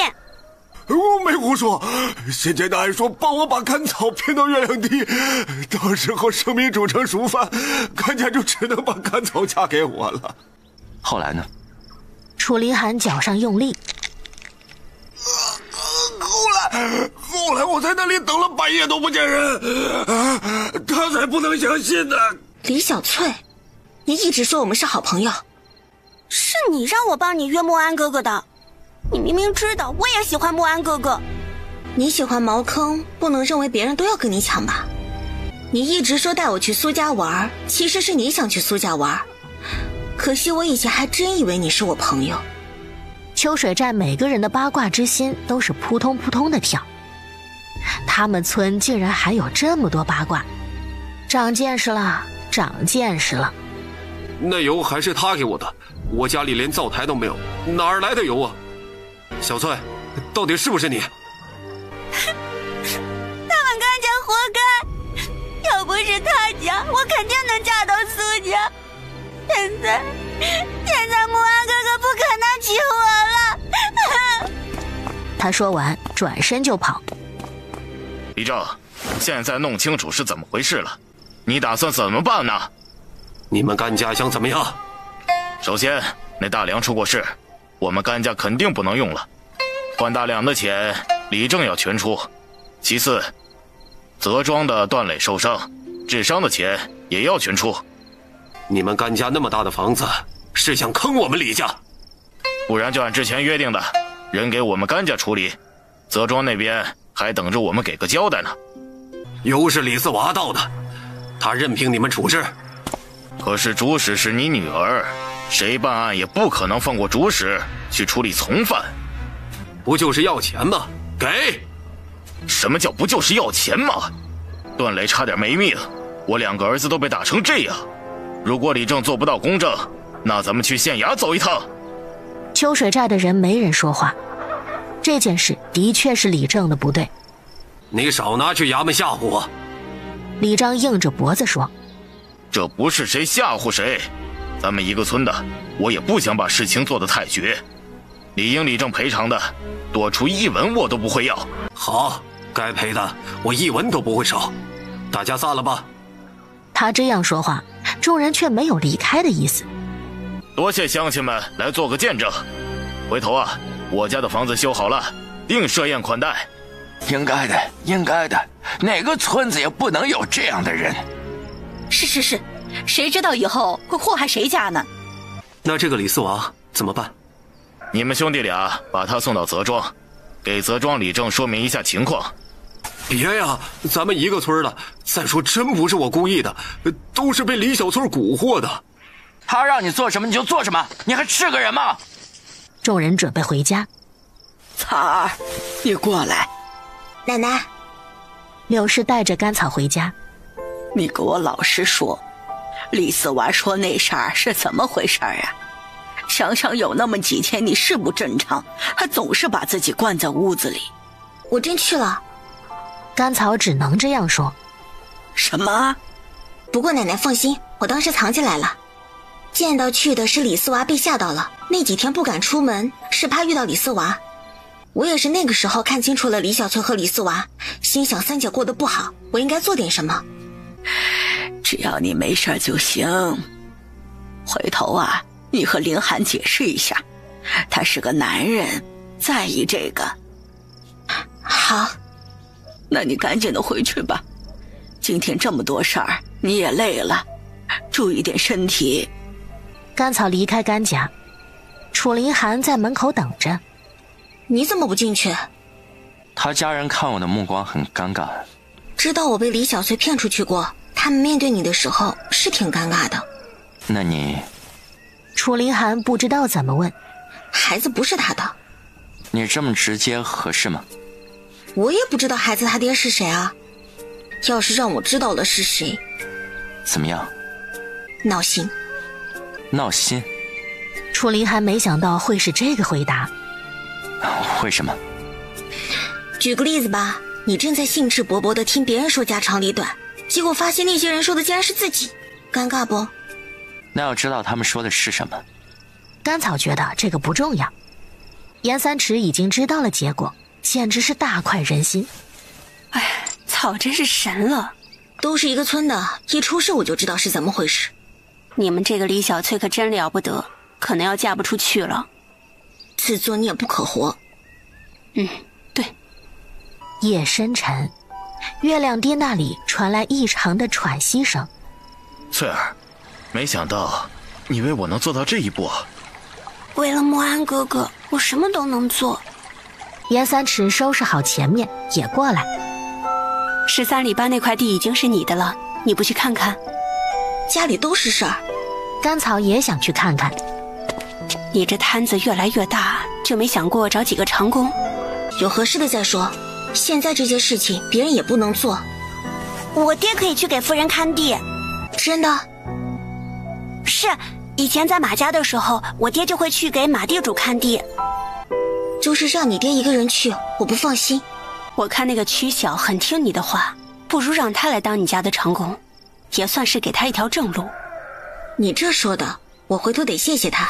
那小子机灵，放在我家是大材小用了。有一个人，唐早提议。谁？田大力。你可养不起。怎么养不起？那可是五华镇出了名的大力王，超能吃。8岁的时候，因为他太能吃了，他爹娘没办法，带着他哥哥姐姐跑了。后来马地主觉得他有趣，就让他在马家做了长工，吃东西举10年给别人看。等到他再长大一点，可能马地主也养不起了，就让他离开。唉，严三尺叹气。不是马地主养不起了，是他自己要离开。他刚去马地主家的时候还小，什么都不知道，只要有吃的就行。后来长大了，知道马地主只是把他当玩物，不听话就饿着他，他就离开马地主了。那他现在做什么呢？他现在给人当短工，他力气大，好几个人干不了的事他一个人就行，然后就去打猎，听说一顿能吃半头猪。但是他力气很大，五华镇没人敢惹他。这个倒是真的。不过你可要想好了，他一个人吃的可能比现在家里所有人加起来吃的都多。甘草认真地想了起来。其实他想找一个习武的，就像林寒那种很厉害的。林寒现在的情况越来越不能动武，家里的确需要一个能镇得住人的。枣儿，那你去找找他，问他愿不愿意来咱们家当护院，饭管够，工钱另说。好。唐早一口应下。煎好药，甘草给林寒端去。我想雇个护院。怎么突然想雇个护院？楚林寒想，自己这是被嫌弃了吗？我们拿到了13里坝的地，以后肯定要频繁往来。咱俩肯定不行，唐叔可以去，可是他一个人去我也不放心。雇个护院的话，就让护院陪着唐叔去。好。楚林寒点头。就这么定了。如今越来越冷，他来了也能去砍柴，等我们需要进山的时候也多个帮手。楚林寒点头，看向窗外，的确是到冬天了。上午段高山亲自来了，看到段磊的确没事，而且已经知道事情是怎么回事。你小子倒是因祸得福了，你长这么大住过这么好的房子没啊？叔，甘家挺好的。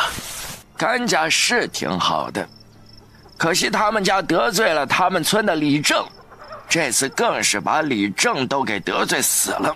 他们家有一个读书人，校试考中了秀才，不就没人敢欺负他们了吗？秀才是那么好考的？你说你从小不好好种地，想着做这个做那个，现在知道厉害了吧？等你好了，你攒的那些钱拿出来，我看看村里哪个地方的地便宜，再赊一点，你也置办点地，说不定还能找个媳妇儿。段磊听他叔这样说，低头。唐叔和田大力回来的时候，唐叔脸上有几道血印。爹，这是怎么了？没事。谁把你的脸抓成这样了？13里坝的李正、江正浩怎么还没回来？不知道。可惜他们家人说是因为你，江正浩被丢到牢里，可能还会流放。严姐姐。啊，什么事儿？严姐姐明天回镇上一趟，看看马家现在怎么样，钱大富回来了没有？哎，好。唐叔，你说。江家人说了，如果江正浩不回来，你就算买了13里坝的地，也别想种。我估计马家是把这件事情都推到了江正浩身上了，然后又告诉江家人是因为我。唐全点头。本来还指望13里坝的村民给我种地，暂时别想了。你可以雇佃户。对，只是夫人买的滩地都是荒地，应该没有佃户愿意种。13里坝有多少佃户？据我所知，13里坝只有10几户佃户，而且种的都是清河的地。麻烦唐叔再走一趟，问他们1年的收益是多少，我可以给他们更高的工钱。佃户的日子苦，没有自己的地，若是年景好了还能吃饱，若是年景不好，要给地主交的粮都不够，甚至要落得卖儿卖女。那唐叔算一下，1年佃户1年多少钱够生计？只要他们愿意按照我的要求种那些滩地，按照他们的生计双倍给他们。可是江家人不会善罢甘休。我把江家的事详细给唐叔说一下，唐叔明天去的时候给13里坝的人说清楚。唐全点头。听甘草说了过程，唐全也十分意外。好，我知道了。那于大人是什么态度？自然是严查。如果是这样，事情就简单了。甘草觉得不简单。好，我从姜温家带回来不少药材，搬到侧院去。本来想让严三尺明天去镇上看看是怎么回事，结果他们刚吃了饭，马仙和何氏就来了。甘神医，你到长环到底惹了多大的事儿啊？我没惹事啊。你没惹事儿，那镇上怎么来了那么多官差？马地主那么干脆的让马婷和宋旦和离了？哦，官府可能是来查宋旦挂免赋税田地的事儿，还有江正浩低价卖朝廷田产的事儿。这还是没事儿？何氏都傻眼了，这甘神医的心得有多大？而且马地主如今开始扶持宋成立了，我们家马仙和你走得近，被马地主提防了，这不是好事吗？什么好事呀？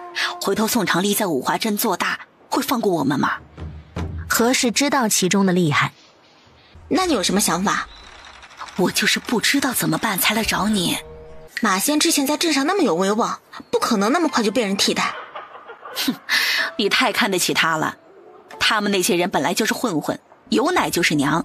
如今宋长丽天天带着他们吃香的喝辣的，他们早就把我们家马仙给忘了。要不让他改邪归正，以后做个好人。那他靠什么吃饭？如今是你找我解决问题，这本来就是你们的事，你还一直说各种困难，让我说什么？哎呀，我不是这个意思。何氏也是着急，你连田大力都雇佣了，却不能给我们家马仙找点事做。那你早说嘛。我家是有点积蓄，但是没有田产呀。如今断了和马地主的关系，以后就没进项了。你倒是还会过日子。我们都是普通人家，都得瞻前顾后，精打细算的。你们想不想去13里坝管理佃户？13里坝，何氏为难。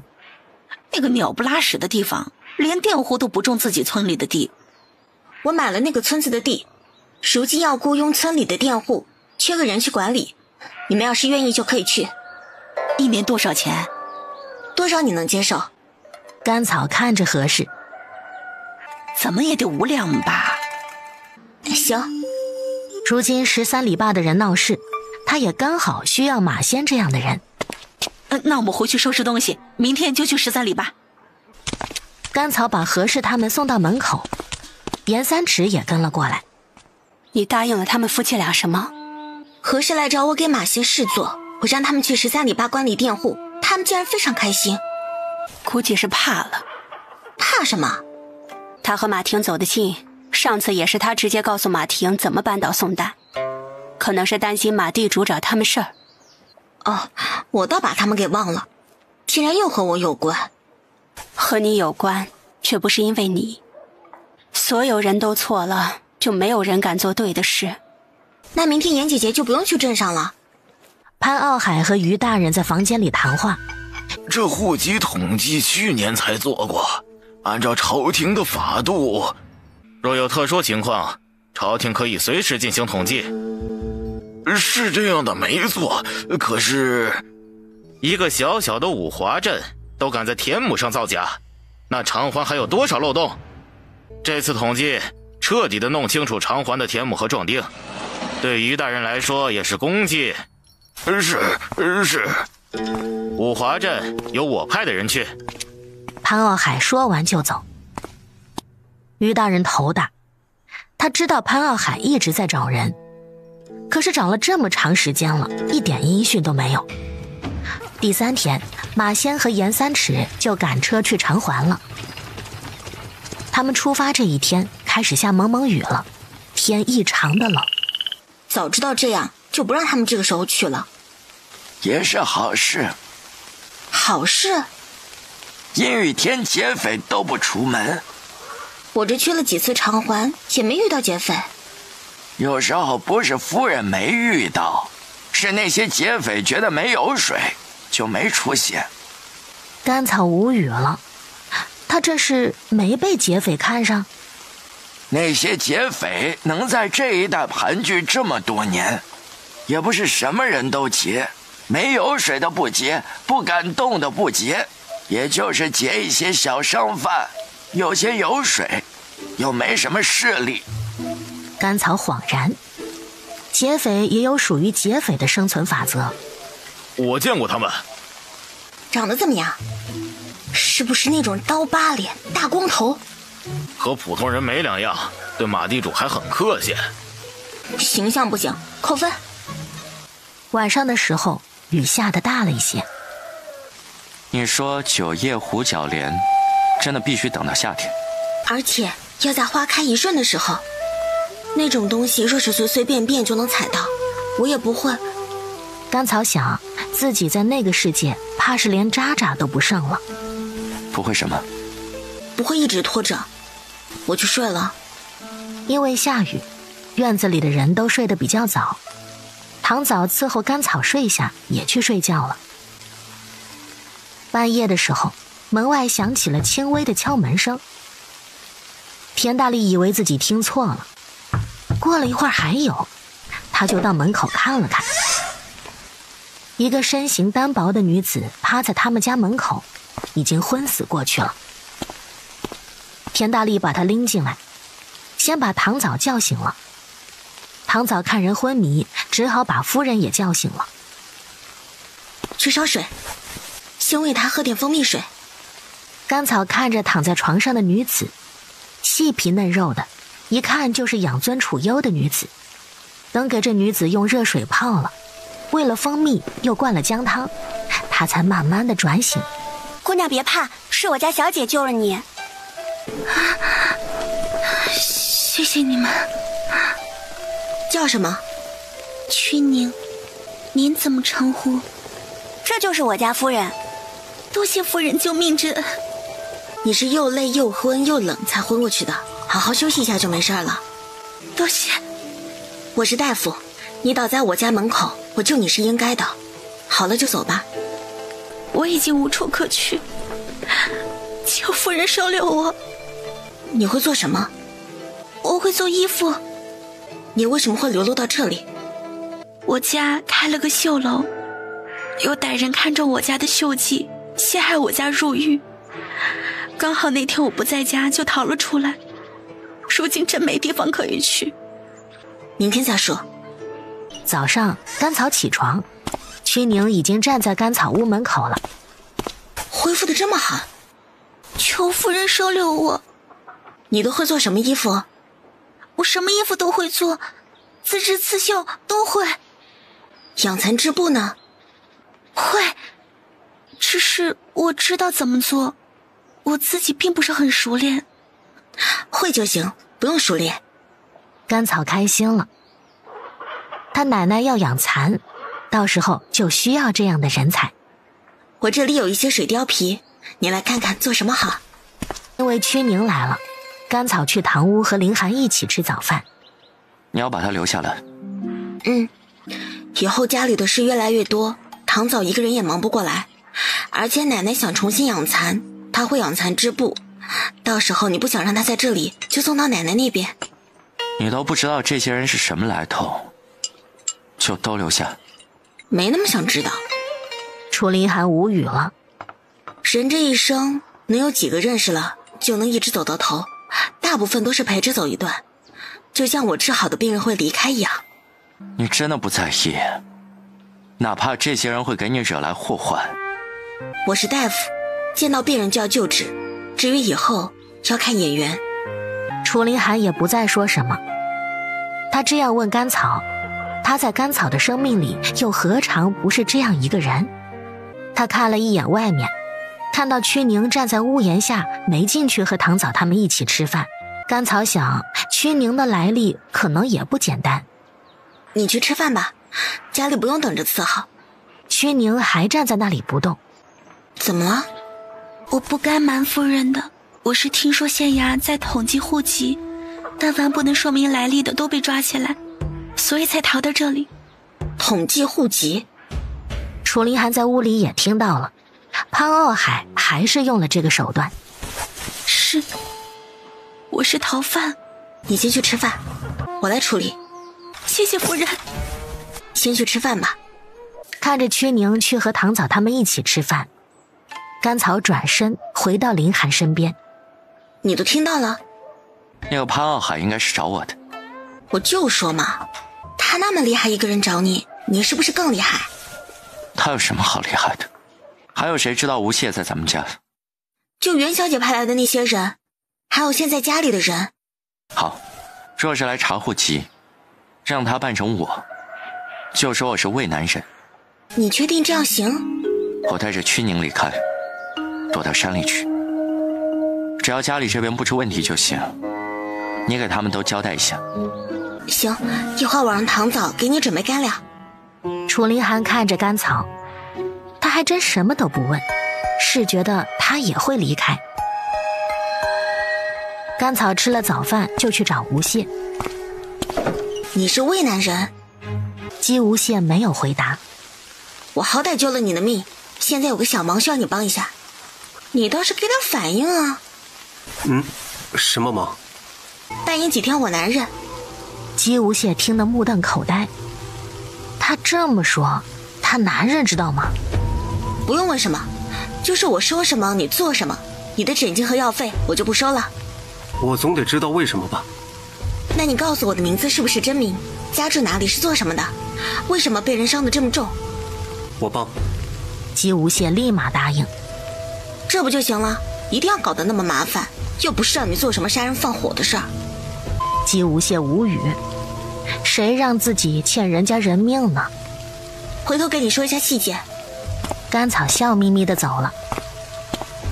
姬无羡一个人在那里凌乱。这个女人绝对不是一个村姑那么简单。第二天，甘草也觉得无聊，就去叮嘱无羡到时候怎么做。唐草和唐泉也不敢问。关于让那个无羡假装他们家老爷的事，他们不明白为什么。这个时候，外面响起了敲门声。田大力立马去开门。你是？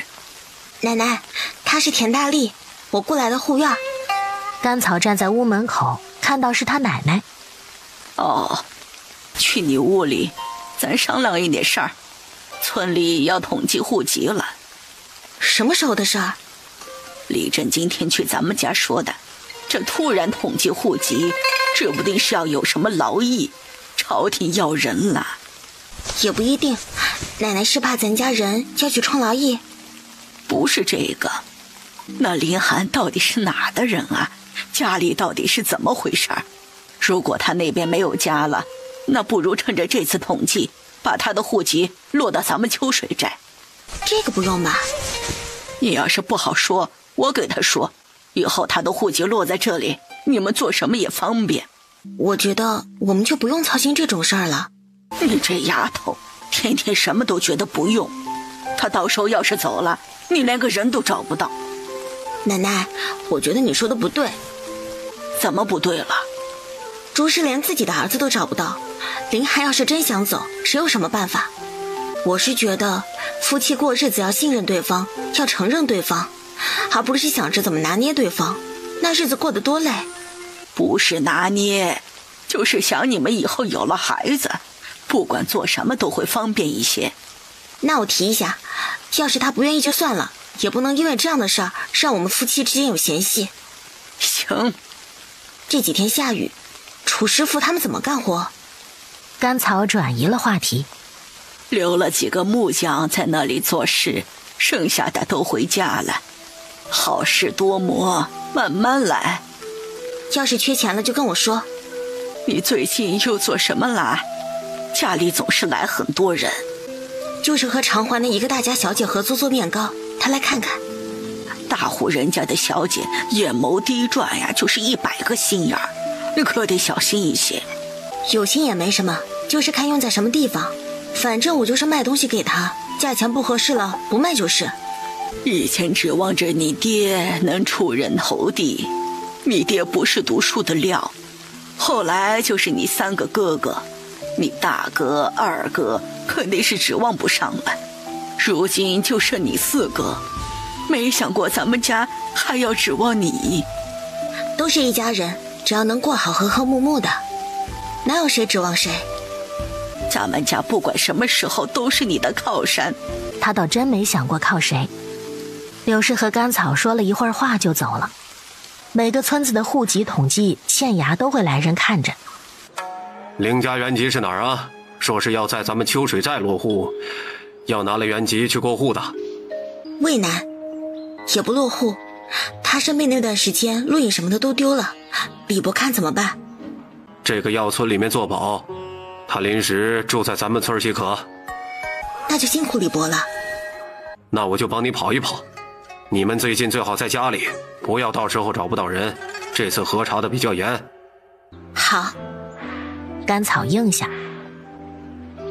送走了李章，甘草回去给吴谢施针。我封了你的穴道，别人通过脉搏无法察觉到你习武，你只要注意别人试探即可。这么说来，你丈夫也有武功？好奇心害死猫，不该问的事情就不要问。那你就没有什么好奇的事情吗？或者让你开心的事情？我活着很开心啊，种田、采药、给人看病赚钱，这些都是开心的事情。你就甘愿平庸？那要看你怎么定义平庸。若与世人比较，觉世事不公，自然会生出诸多平庸。若遵从自己的内心，哪怕是晨起去挑水，树木生炊烟，也不会觉得平庸。姬无羡认真地看着甘草，总觉得这个女人不简单。行了，给你说的你都记住，要是出错了，后果很严重。甘草说完就走。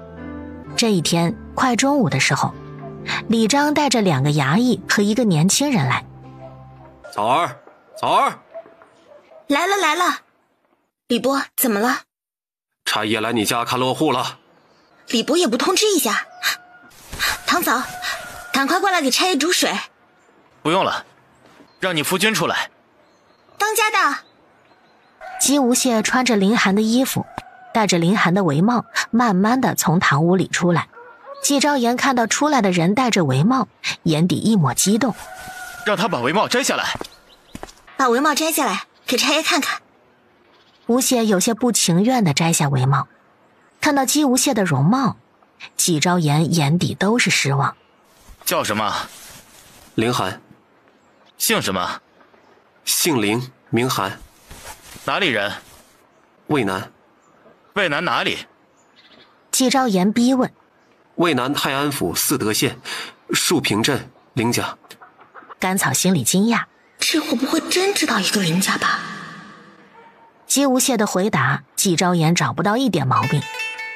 关键这个人的口音的确不是偿还的。为何到此处？家产纷争，被迫离开。你们家还有几个人？我们就买了1个丫鬟。堂嫂。堂嫂慌忙从厨房出来。这是堂嫂自愿卖身到我家的，有身契。他爹堂权是我家雇来的账房，还有1个雇来的护院。可别人说你家不少人呢。我行医，有时候伤得重的人就来我家住几天，来来往往的比较多。好了，做好登记。送走那4个人已经过了饭点，堂嫂去厨房做饭，严三尺他们用了马车，甘草去镇上只好去租于老头的牛车。哎呦，你家不是有马车吗？怎么还来租牛车呀？我想，看来我老头子的牛车香乎着呢，好儿都来租啊。为了赚那几个子儿，可别把你家的牛累死。看他带那个人多重。我不坐车。哎呦，那是草一个人坐车，我还想去镇上买点盐，草儿帮我带点回来。对哦，草儿帮我带1斤灯油回来。给我带一些丝线。众人一时间都开始有东西要买了，而且都是嘴上说着，也不起身给钱。于老头有些看不过去了。我在这里半天也没听你们说急需买东西，这会儿都要买了。你一个赶车的，跟你有什么好说的？蒋氏给了于老头一个白眼。我帮带也行，但是你们去镇上来回要4个大钱，我就收你们3个大钱。买什么东西去哪家买，是不是和人家说好了都写清楚？你们这么多人我也记不住。啊？让你带个东西还要出车钱？不然呢？我是坐车过去的，自然要出车钱。你们又是灯油又是盐，路上还要扶着，不然磕了碰了就洒了，我这就不算钱了。你也太计较了。其实啊，你们要是给我带东西，我也不用去镇上，我这单子都写好了，你们谁去？我给你们3个大钱的路费。众人的表情精彩，他们就是吃定甘草的脸皮薄。都是一个村的，也不用算得这么清楚。亲兄弟还明算账呢，现在算不清楚，回头不知道要怎么被人说。好儿，车好了。好，还有谁要带东西？这边给一下钱。我买东西的时候会让掌柜的写好收据，随便你们怎么查。哎呦，我可用不起你，我们穷苦人家走着去镇上就行了。没有人就算了，回头你们林家找人帮忙了，可别说我们不讲情面。不讲情面？秋水寨有1户算1户，谁家修房子我们甘家没有去帮忙？等我们家修房子的时候，你们是怎么做的？一提这件事，不少人不说话了。你们甘家有钱，花钱请人都不请自己村的人。我到底该说你厚颜无耻，还是该说你没皮没脸？甘草看着蒋氏，是我们甘家给你们工钱你们都不去，这会儿阴阳怪气的干什么？别把自己搞得人不人鬼不鬼。哎，你田大力往前一步，暴毙看着蒋氏。哼，别以为你找了一个男人我就怕你。田大力，回头去他家，我把债要回来。蒋氏的脸红了又黑，最后低头不说话了。到了镇上，等他买了东西要离开的时候，突然看到一群人簇拥着马地主过来。甘神医啊，听说你医术无双，我家里有几位病人，还请甘神医去看看。不去。哎，医者父母心，甘神医竟然不救治病患。医者可以说自己医者父母心，但是别人不能用这句话要挟医者，毕竟生而为人，才为医。甘神医为何对我如此芥蒂啊？可能是外形的原因。她们都是女子，不好抛头露面。那我倒是可以先给马老爷看一下。甘草左右看了看，甘神医也不问问我有何不适啊？你要是知道的话，就不找我了。那就有劳甘神医了。甘草还真认真的给他把脉。没事，就是用了无忧葵，对马老爷来说也是有裨益。他嘴上这样说着，心里却是震惊。怎么觉得绝子药在马家又被凑齐了？无忧葵是什么？马勇并不了解。就是女子用来避子的药，男人吃多了同样有用，而且会让男人身体康健。马勇再看不出表情的脸，这会儿也黑得不能再黑，眼睛里是要杀人的光。甘草就安静地看着，看他能掀起什么样的暴风雨。可有解？到了这个年龄，无解。那甘神医可能看出我是什么时候吃的？少说也10几年，而且吃的时间很长。多谢甘神医。老爷，回家。马勇说着转身回家。今天甘草到镇上还有一个目的，就是打听衙门的人走了没有。听说走了，他就放心了。回到家，甘草就开始捣鼓之前那个孔明灯，等天黑的时候立马给放了起来。甘草，你给我们出来！赶紧出来给我们一个交代！甘草，你要给咱们村一个交代。就是，这都冬天了，你让咱们村的村民怎么过？赶紧把地给人家马地主，去赔礼道歉，不然你们林家别想再秋水寨了。草儿，为了咱们秋水寨的百姓，你就去求求马老爷吧。你们的理解不对。我们怎么不对了？就是，你说你去买13里坝的地干嘛？我看是有钱烧的。这个时候，甘泉带着甘家人跑过来。谁敢欺负我女儿？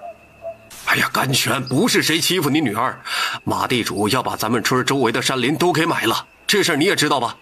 这冬天了，没地方砍柴，日子怎么过呀？那和我女儿有什么关系啊？怎么没关系啊？人家马地主本来是要买13里坝的滩地的，结果你女儿给抢了，人家是没办法才买了咱们村周围的山林的。什么叫没办法？13里坝的滩地本来就是我先买的，是他从中作梗。你看看，是不是他？让我女儿把话说完。你这什么态度？你们这么多人都围到我女儿家门口了，还想要我什么态度？我女儿只要是正正经经买地，走了官契，不违朝廷法度，那就没错。马地主要买地，那也是马地主的事。你们利用受损，不找马地主理论，反倒来我女儿家闹事，那就是不对。马地主说，因为我孙女买了13里坝的地，她只能来买秋水寨的地，这不是摆明了故意添堵？话不能这么说。那要怎么说？不管怎么说，我们村的人得罪不起马地主，这事儿你们家招惹的，你们家说吧，怎么办？我们家说怎么办？亏你还是秋水寨的里正，村里出事儿了就会把村里的人卖了。今天是卖我们甘家的女儿，明天要卖谁啊？你不用说这么诛心的话，咱们村里的人谁敢得罪马地主啊？众人觉得柳氏说的对，但是觉得李正说的也没错。是没人敢惹马地主，但是就任着马地主随意欺压。你不要给我说这个，你就说说这个冬天咱们村的百姓怎么过。要是冬天冻出个好歹来，回头免不了卖地成了佃户。你家日子过得好，你在村里没地，就不管别人的死活了？什么叫不管别人的死活？要不是……奶奶，甘草叫住了他奶奶。现在秋水寨的确有这个问题，你们解决不了马地主，就想逼我去解决这件事。可是你们有没有想过，如果马地主真是要为难我，我去求他也没有用呢？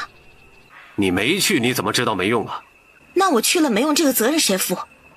甘草看着李章，众人也看着李章。都看着我做什么呀？他去了没用，是他没诚意。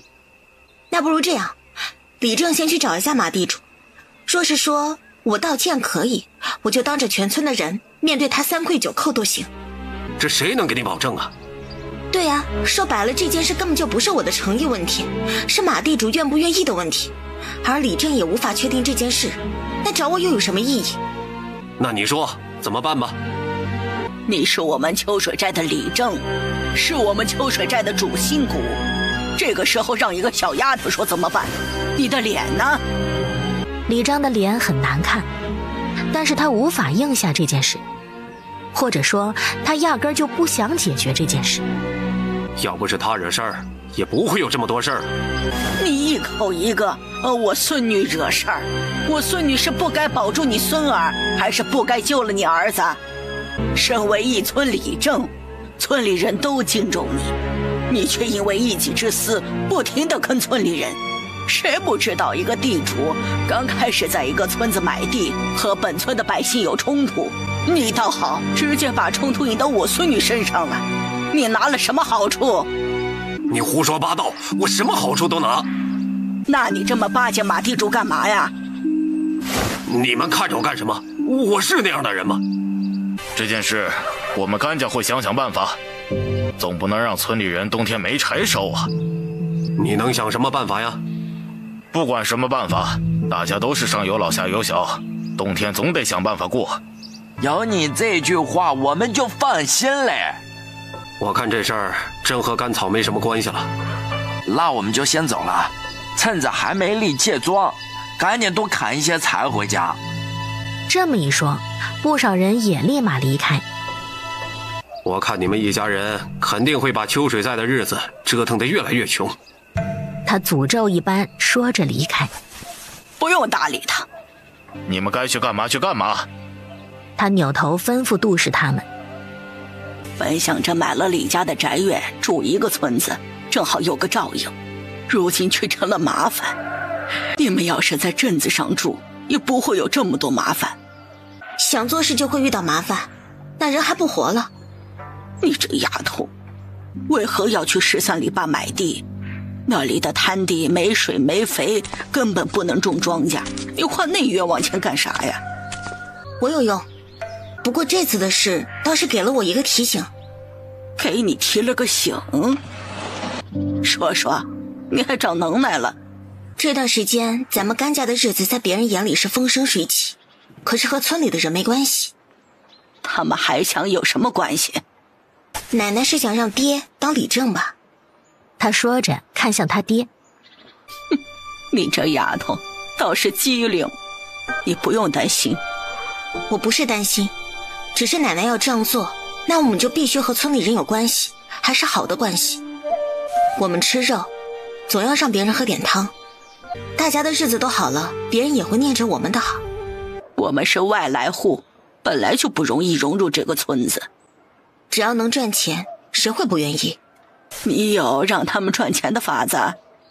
咱们这后山多黄金，我看也没有什么人挖，回头教他们认识。我打算收村里的黄金，还有无患子和南酸枣都可以拿来赚钱。我们周围不是没有换钱的东西，而是没有换钱的门路。你说的对，只是当下马地主若是把周围的山林买了，那这东西就断了。刚才听说借庄还没有立，那就只是打算买。我估计马地主并不打算买咱们村的山林，只是想利用咱们村的人对付。若他真买了，柳氏担心。我去打听打听，不行我给买了，然后再卖给村里人。啊？柳氏以为自己听错了，到时候我收那些东西，村民肯定争着挖，没2年就给挖掘了。说是他们知道那些东西值钱，又成了自家的地，就会好好养着。你倒是想得周到，只是一次性买这么多，你有钱吗？钱嘛，慢慢赚就有了。柳氏听他这样说，就是没有了。不行，让你4哥把房子卖了。那倒不至于，我来想办法。奶奶先回去忙吧。柳氏知道甘草要做的事情，他已经帮不上忙了，就带着甘泉离开。甘草坐在院子里想这件事，他真不能赌马地主很纯粹的是想给他添堵，只能等严姐姐他们回来看一下原威那边是什么情况。楚凌寒坐在堂屋里听了他们的对话，他还是觉得把马地主杀了比较简单。夫人，这是我新做的账本。堂叔先收着，家里就那一点钱，我自己掰着指头都知道是少。夫人说了要收药草，也是一笔大开支啊。又是钱。甘草吐了一口气。行，我知道了，我来想办法。楚凌寒犹豫了许久，还是去找吴谢了。什么事啊？渭南口音，擅长技巧，阡陌宗。你到底是什么人？你不需要知道。如果你想帮他，就帮我找到凌家。凌家？你说的是哪个凌家？江湖上只说凌家，那就只有一个凌家。你和凌家？姬无谢觉得不可能。虽然他叫凌寒，可是凌家人怎么会落到这个地步？只要你找到凌家即可。让你失望了，江湖上已经没有凌家的消息了，而且我没有入过江湖。楚凌寒听到姬无谢这样说，也十分失望。本以为无谢可以帮他找凌家。你和凌家到底是什么关系？欠我一个人情。能让凌家欠你人情，你到底是什么人？你觉得呢？楚凌寒头也没回的离开。姬无谢感觉不出来，但是他深深的知道，这样一个人落难了，那么能让他落难的人是更不可思议的存在。甘草并不知道楚凌寒已经试图帮他，还在想短时间怎么能来一笔钱。哎呀，可算是到了。你怎么来了？让我歇会儿。出什么事了？马地主派人到13里坝散播你陷害江里镇入狱的消息，现在13里坝的人都闹着要来找你的事儿，你赶紧躲躲。这件事我不是已经说清楚了？你说清楚了，可是架不住马地主会编呀。还有那个宋长丽，但凡是人干的事儿，他是一点都不干。他说你……何氏说到这里，把话咽下去。说你勾引县老爷和县老爷睡了，所以才买了13里坝的地，还让江里镇坐牢。那个宋长丽呢？估计在镇上。13里坝的人还找我的事儿，我先来你这里躲躲。你躲那里不好，躲枪口上。没事儿，只要有你呀，哪我都不怕。他们估计明天就来了，咱们都出去躲躲。不，甘草拒绝得很干脆。随即他就去取药方了。吃过晚饭，甘草一脸讨好的找凌寒。直说。凌寒觉得甘草这会儿要是有尾巴，尾巴一定摇到天上去。咱们去趟镇上呗。好。甘草以为要商量商量，这答应的也太快了。走。两个人趁夜去五华镇。他们到五华镇，把马车停到杨家，然后去找曲晓。谁啊？哦，甘神医啊，你怎么来了？里面请。宋长丽在哪儿？现在他取代了马哥的位置，招惹不起。你只用告诉我他在哪儿就行。这边。曲晓带着他们就走。老远就听到嬉闹声和恭维声。跟着宋哥就是快活。可不是嘛，那个马县还有婆娘管着，根本不让玩女人。这个女人，哥玩的就跟你们玩啊，有福同享，回头再给卖到篓子里，稳赚不赔。桌子腿那里绑着一个女子，也就12、13岁大。哥哥不会放过你们的。陶灵儿生气地叫着：“我们都是你哥哥，哥哥会心疼你的。”楚林寒一脚把屋门给踢开。哼，还没去找你呢，你倒找上门来了。哥几个，今天……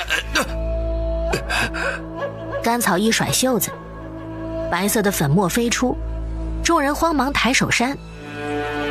随即他们开始抓自己的手背，接着是脸和脖子。甘草看到桌子腿那里绑着一个小女孩，直接过去解。你……宋长丽想阻止，结果身上太痒，开始在地上打滚。甘草把人解开，直接掏出一颗药丸，站到后面。哎呀，杀了他们，他们都是坏人！不要动辄就喊打喊杀的，会让别人觉得你是坏人。他们……陶灵儿说不出口。你看他们现在是不是生不如死？楚林寒突然开始担心甘草这育儿方式，以后孩子得长成什么样？哎呦，饶了我们吧！哎呀！是谁指使你们去13里坝说我的坏话的？是马地主。你去和13里坝的村民说清楚，我就给你解药。那……宋长丽不敢了。如果他和13里坝的百姓说清楚，那就是得罪了马地主，他们还指望马地主过活呢。那你就继续养着，也就养3天3夜，没事儿。我们走。我说，那就走。去哪儿啊？13里坝。大姐姐，我觉得你是好人，你会送我回家的吧？我为什么要送你回家？因为你送我回家，我就可以直接给你钱，你也不用担心我欠钱不还。那我不送你回家，你就不欠我钱，我就不用担心你欠钱不还，完美不？这样你就会丧失一个赚大钱的机会。还赚大钱的机会？甘草打量着陶灵儿。那你跟我说你是怎么被他们抓住的？这就说来话长了。没事儿。我知道大姐姐是好人，但是我不能说。你连自己怎么被他们抓住的都不能说，我怎么相信你？算了，不想说就不说，回头你自己回家吧。那大姐姐能不能收留我一段时间？明天再说。马勇听到13里坝的消息。宋长丽呢？连夜逃走了。老爷，长环传来的消息，甘草和袁家那位小姐关系匪浅，于大人把钱大富和江正浩都办了，这事情才压下来。一个女子能做什么？那秋水寨的山林，因为13里坝的事，卖秋水寨的山林估计不会那么简单。先放着。是。去通知殷老大。是。殷老大是黑龙寨的老大，也是五华镇一带的山匪头子。从五华镇去长环遇到的劫匪很多都是黑龙寨的。秋水寨的朱广武逃出来之后就投靠了黑龙寨。二弟。殷毅恼怒地从外面进来。人没找到。吕光之看殷毅那气恼的样子。你说那个小丫头能跑到什么地方去？自然是人多的地方。真是晦气，这些年好不容易有肥肉了，可惜一块都没有吃到。大哥，还是准备干一票大的，换个地方吧。为何呀？我们好不容易积攒下来这样的家业，为何又要换地方？这长环不太平啊，一个两个都出那么高的赏金，肯定不是普通人。我管他是不是普通人，老子只认刀子。大哥，这是何必啊？我们做山匪的刀口舔血，只是为了活着，哪有什么安稳啊？大哥何必在意这点基业？殷毅听吕光之这样说，犹豫了。可还是不舍得呀。这种基业守不住的。你们读书多的人是不是都这么豁达呀？读书2个字好像刺激到了吕光之，让他的眼眸一紧。哎，不说，那就听你的了。甘草起床的时候都快中午了。大姐姐，你这精神倒是挺好，回头我给你准备点干粮，你自己回家。我肯定会走丢的。你就不能肯定点别的？那你说怎么办？你把我送到衢州。我都没有去过衢州。那你刚好可以去一趟。不去。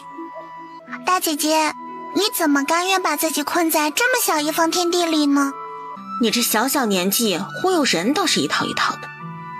甘草兴致勃勃地看着陶灵儿，心若有囚笼，四海为困兽，不是困在这一方天地，就是被困在那一方天地。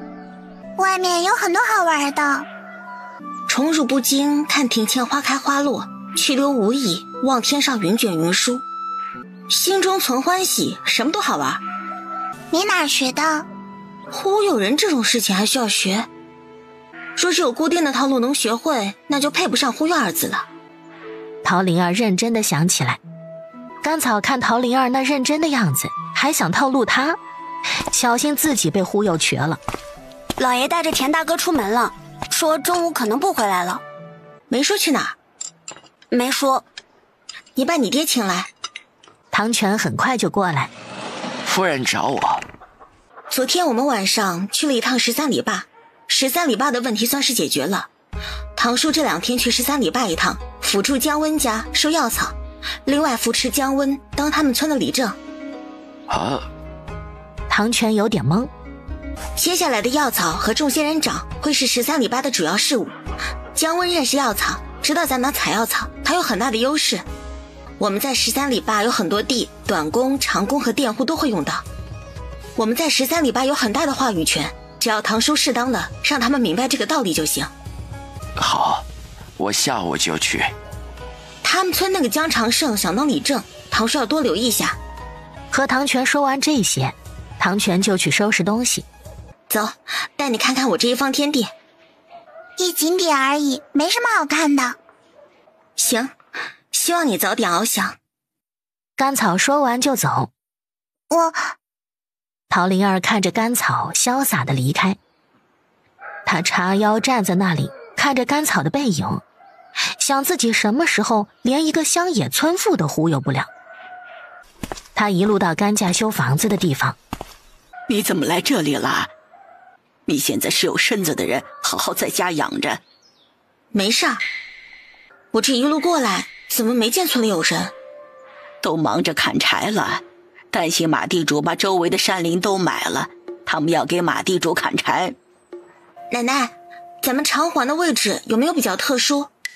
比较特殊？你遇到什么事了？没有，就是那个袁小姐吗？好像很厉害，还到长环来。难道不是有什么特殊的地方？能有什么特殊的地方？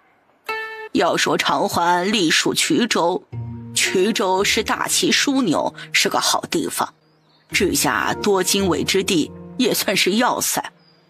唯独这长环是个胳肢窝的位置，尤其是到了五华镇一带，周围都是大山。甘草听了恍然，他只是好奇为什么会有这么多人出现在五华镇。那长环距离衢州近吗？你问这个干什么？和袁小姐聊天总不能什么都不知道。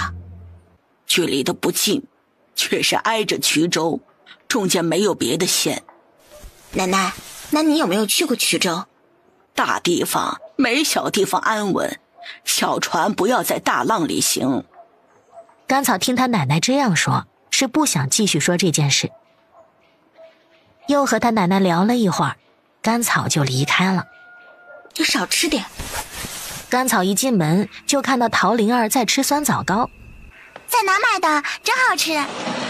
自己做的。这个消食吃多了不舒服。甘草想，严三尺他们怎么还不回来？不会是路上出什么事了吧？楚离寒过了午饭的点才回来。田大力果真扛了小山一样的柴禾回来。你还真带田大哥去砍柴了？我想去找砍柴的地方。找到了？深山一点的地方也方便砍柴。可是深山危险。这无妨，到时候组织村民一起相互照应，若是遇到野兽，就顺便打猎。吃过晚饭，甘草给林寒泡上药浴。唐早说赵氏来了。甘草到前面，看到李春来和赵氏都在院子里。春来哥，你们有什么事？你给你嫂子看看。赵氏慌忙挽起袖子，露出手腕。甘草无语了，这让他看什么？不过他还是抬起手给赵氏把脉。咋样啊？喜脉。恭喜嫂子。你嫂子以后要注意什么吗？